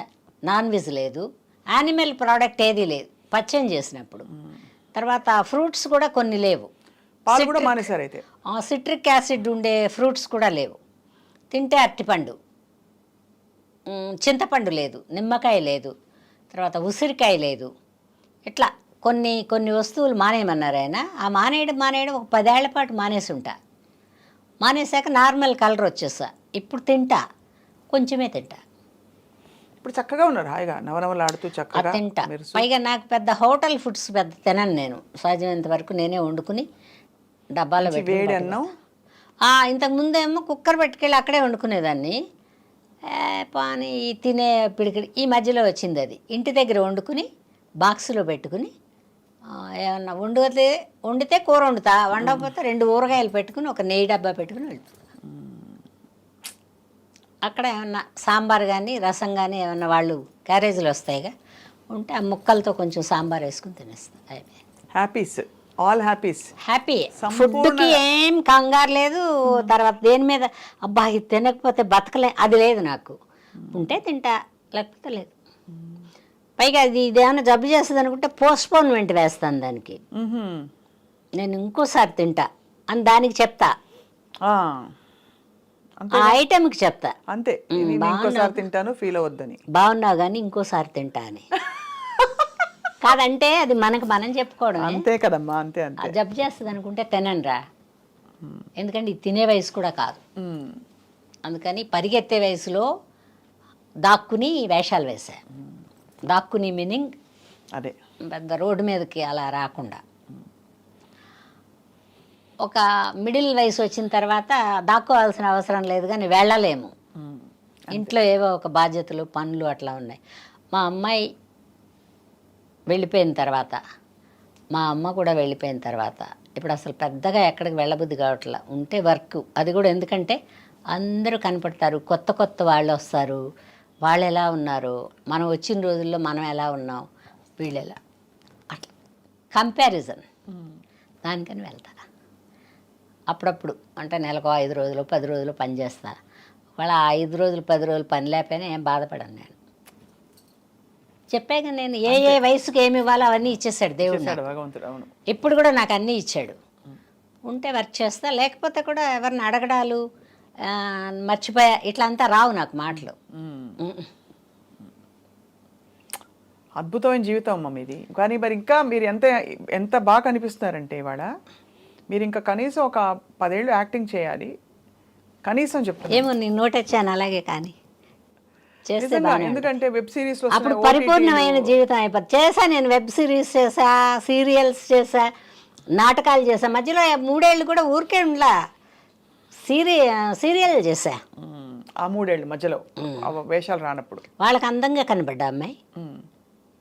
నాకు తర్వాత అద్దంలో ఇంత రాతగా ఉన్నాను, ఎలా పెట్టుకున్నారబ్బా వీళ్ళు, నన్ను నేను కూడా విమర్శించుకుంటాను. అది అంటే అది సహజంగా వచ్చేస్తుంది అలాగా. కాదు, నన్ను నేను విమర్శించుకుంటా. అందరూ అద్దంలో చూసి చాలా బాగున్నాను అనుకుంటారుగా.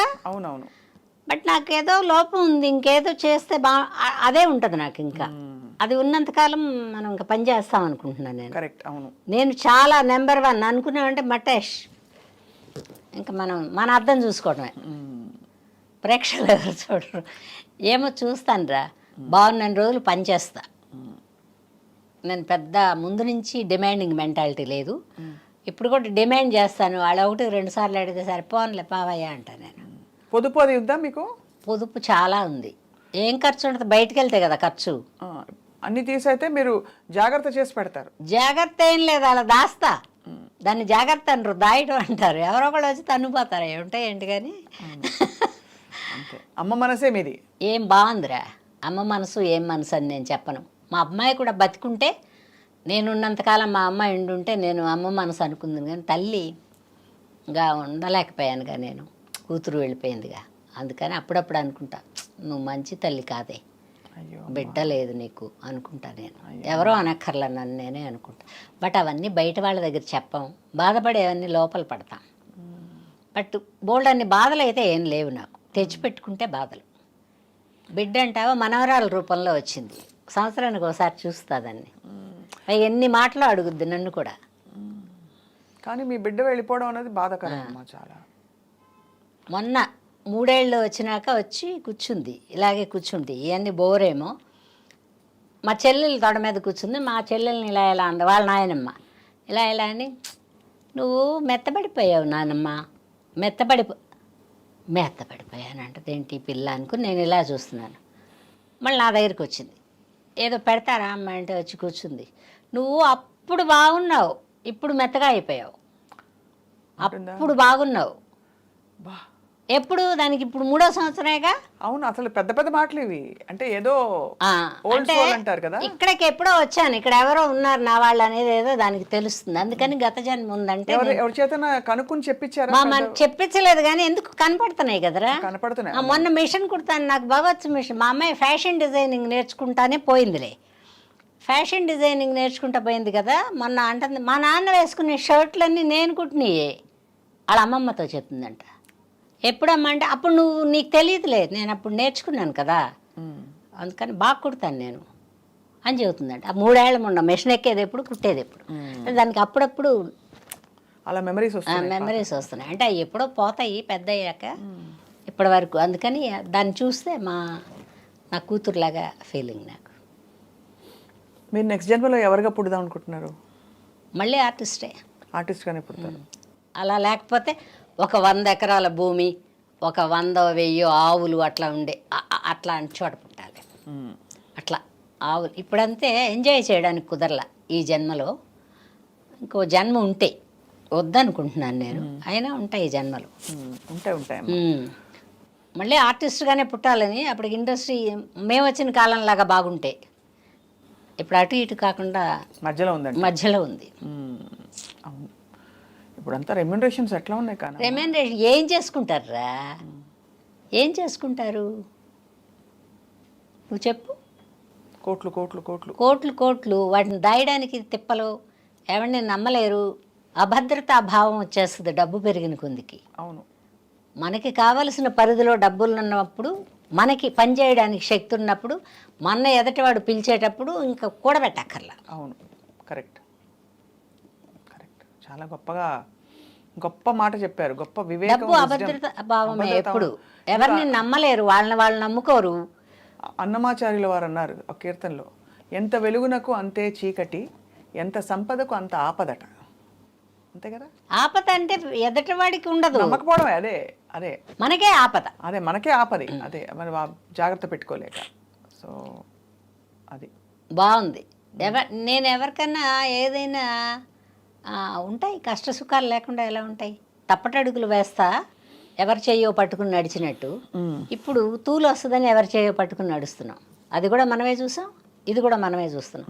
మధ్యలో కొంచెం సేపే ఈ ఆట అంతా. అది కావాలి, ఇది కావాలి, పొట్ట కూడా లేదు. నువ్వు అన్నావే ఇష్టమని. ఒకవేళ ఇష్టంగా ఉన్నా చూసి ఆ ఫోన్లే వీళ్ళన్నా తింటున్నారు అనుకోవాల్సిందే తప్పితే ఇంత మనం తినటానికి లేదుగా, ఇంతే వెళ్తుంది. అందుకని బాగుంది. మీరమ్మా నాకు అనిపిస్తోంది మీరు అతి త్వరలో మీ ఓన్ టాక్ షో వస్తుందని. అప్పుడు చేయలేనురా. మీరు చేయగలుగుతారు. హ్యాపీ. మీరు ఎంత బాగా మాట్లాడుతున్నారు. అన్ని విషయాల మీద పట్టుంది, జీవితం మీద పట్టుంది. అది మీరు చదివిన యూనివర్సిటీ లైఫ్ యూనివర్సిటీ అంతే. ఏదన్నా అవని పెద్ద భగవంతుడు ఒక మాత్రం చిన్న లోపం పెట్టాడు, అన్నీ ఇచ్చాడు. కానీ ఎడ్యుకేషన్ ఇప్పుడు పిల్లల్ని చూస్తే నాకు అసలు కుళ్ళుమొత్తనంగా ఉంటుంది. వాళ్ళ మీద కాదు, వాళ్ళు మాట్లాడే చూడు, వీళ్ళకి ఇంత బాగా మాట్లాడి ఇన్ని లాంగ్వేజ్లు మాట్లాడుతున్నారు అని చూస్తా. అదే కుళ్ళుమొత్తనం, అంతకంటే ఏం లేదు. ఇప్పుడు వచ్చిన పిల్లలు బాగా ఎడ్యుకేటెడ్. ఆ కాలంలో ఎడ్యుకేటెడ్గా ఉన్న ఒక్క తెలుగులోనే మాట్లాడుతుండేవాళ్ళు. ఇంత మొత్తంగా ఇంగ్లీష్ మాట్లాడి అక్కడక్కడ తెలుగు లేదు కదా. అవును, కరెక్ట్. అంతే కదా. పెద్ద చేంజ్ ఏం లేదు ఇండస్ట్రీలో. అది ఇది రెండు కంపేర్ చేసుకుంటే అప్పుడు వాళ్ళు డిగ్రీ హోల్డర్స్ అయినా ఆష్ పూష్ అని మాట్లాడేవాళ్ళు కాదు, తెలుగే మాట్లాడేవాళ్ళు. ఇప్పుడు వచ్చిన పిల్లలు వాళ్ళు ఇంగ్లీష్లో ఏదో డిస్కస్ చేసుకుంటూ ఉంటారు. అదే తేడా, అంతకంటే ఏం లేదు. మర్యాద కూడా అప్పుడు ఉన్నదే ఇప్పుడు ఉంది. వాళ్ళు ఎవరెవరికి మర్యాద ఇవ్వాలో చదువుకున్న పిల్లలు ఇస్తారు. చాలా గొప్ప జీవితం అమ్మ ఇది. నాకు భగవంతుడు మంచి ఎంత మనసు నిండిపోయిందంటే అవకాశాలు ఇచ్చాడు, మంచిగా నడిపించాడు. మనం ఏం నడుస్తాం కానీ స్వప్న అనుకుంటాం మనం, ఇదంతా మనం చేసాం. మనం కాదు, ఎవరో ఉంటారు మనిషి రూపంలో వచ్చే భగవంతుడు. చాలా గొప్పగా ఉంది అన్నపూర్ణమ్మ గారు. మీతో మాట్లాడడం ఇవాళ టైం అలా అలా గడిచిపోయింది. బాగుంటుంది. నాకు ఇంట్లో ఉన్న ఇంతే బాగుంటుంది. అయితే మీ ఇంటికి వచ్చి ఒక రోజు రా. మీ వంట కూడా చూడాలి, మీ పచ్చడి. ఆ, నాకు నువ్వు రోటి వచ్చాక పచ్చడి నిన్ను అక్కడ వచ్చాడు. పెట్టి చేస్తా. అంతే, నేను కూడా నేర్చుకుంటా వంట మీ దగ్గర. ఎప్పుడు నేను నేర్చేస్తా వంట, బాగా చేస్తా. అయితే మీ వంటలు తెలియాలి కదా అని మీ వంటలు నేర్చుకుంటా. అది okay. Wishing you all a wonderful life అమ్మ. రాబోయే కాలం కూడా Thank మీరు అనుకున్నట్టు మీకు సాగాలి, మీరు ఫుల్గా ఎంజాయ్ చేయాలి థ్యాంక్ యూ. అని మేము కోరుకుంటున్నాను. నమస్కారం. చాలా సాధారణంగా సంతోషం. వందనాలు. నువ్వు చాలా బాగా ఇంటర్వ్యూ చేస్తావు అమ్మాయి. కొంతమంది ఓహో అని అంత బాగా చేయరు, ఏం అడగాలో తెలియదు. ఎంతసేపటికి లవ్వుల గురించి కొట్టుకోటాల గురించే మాట్లాడతారు. అది కాదు లైఫ్ అంటే.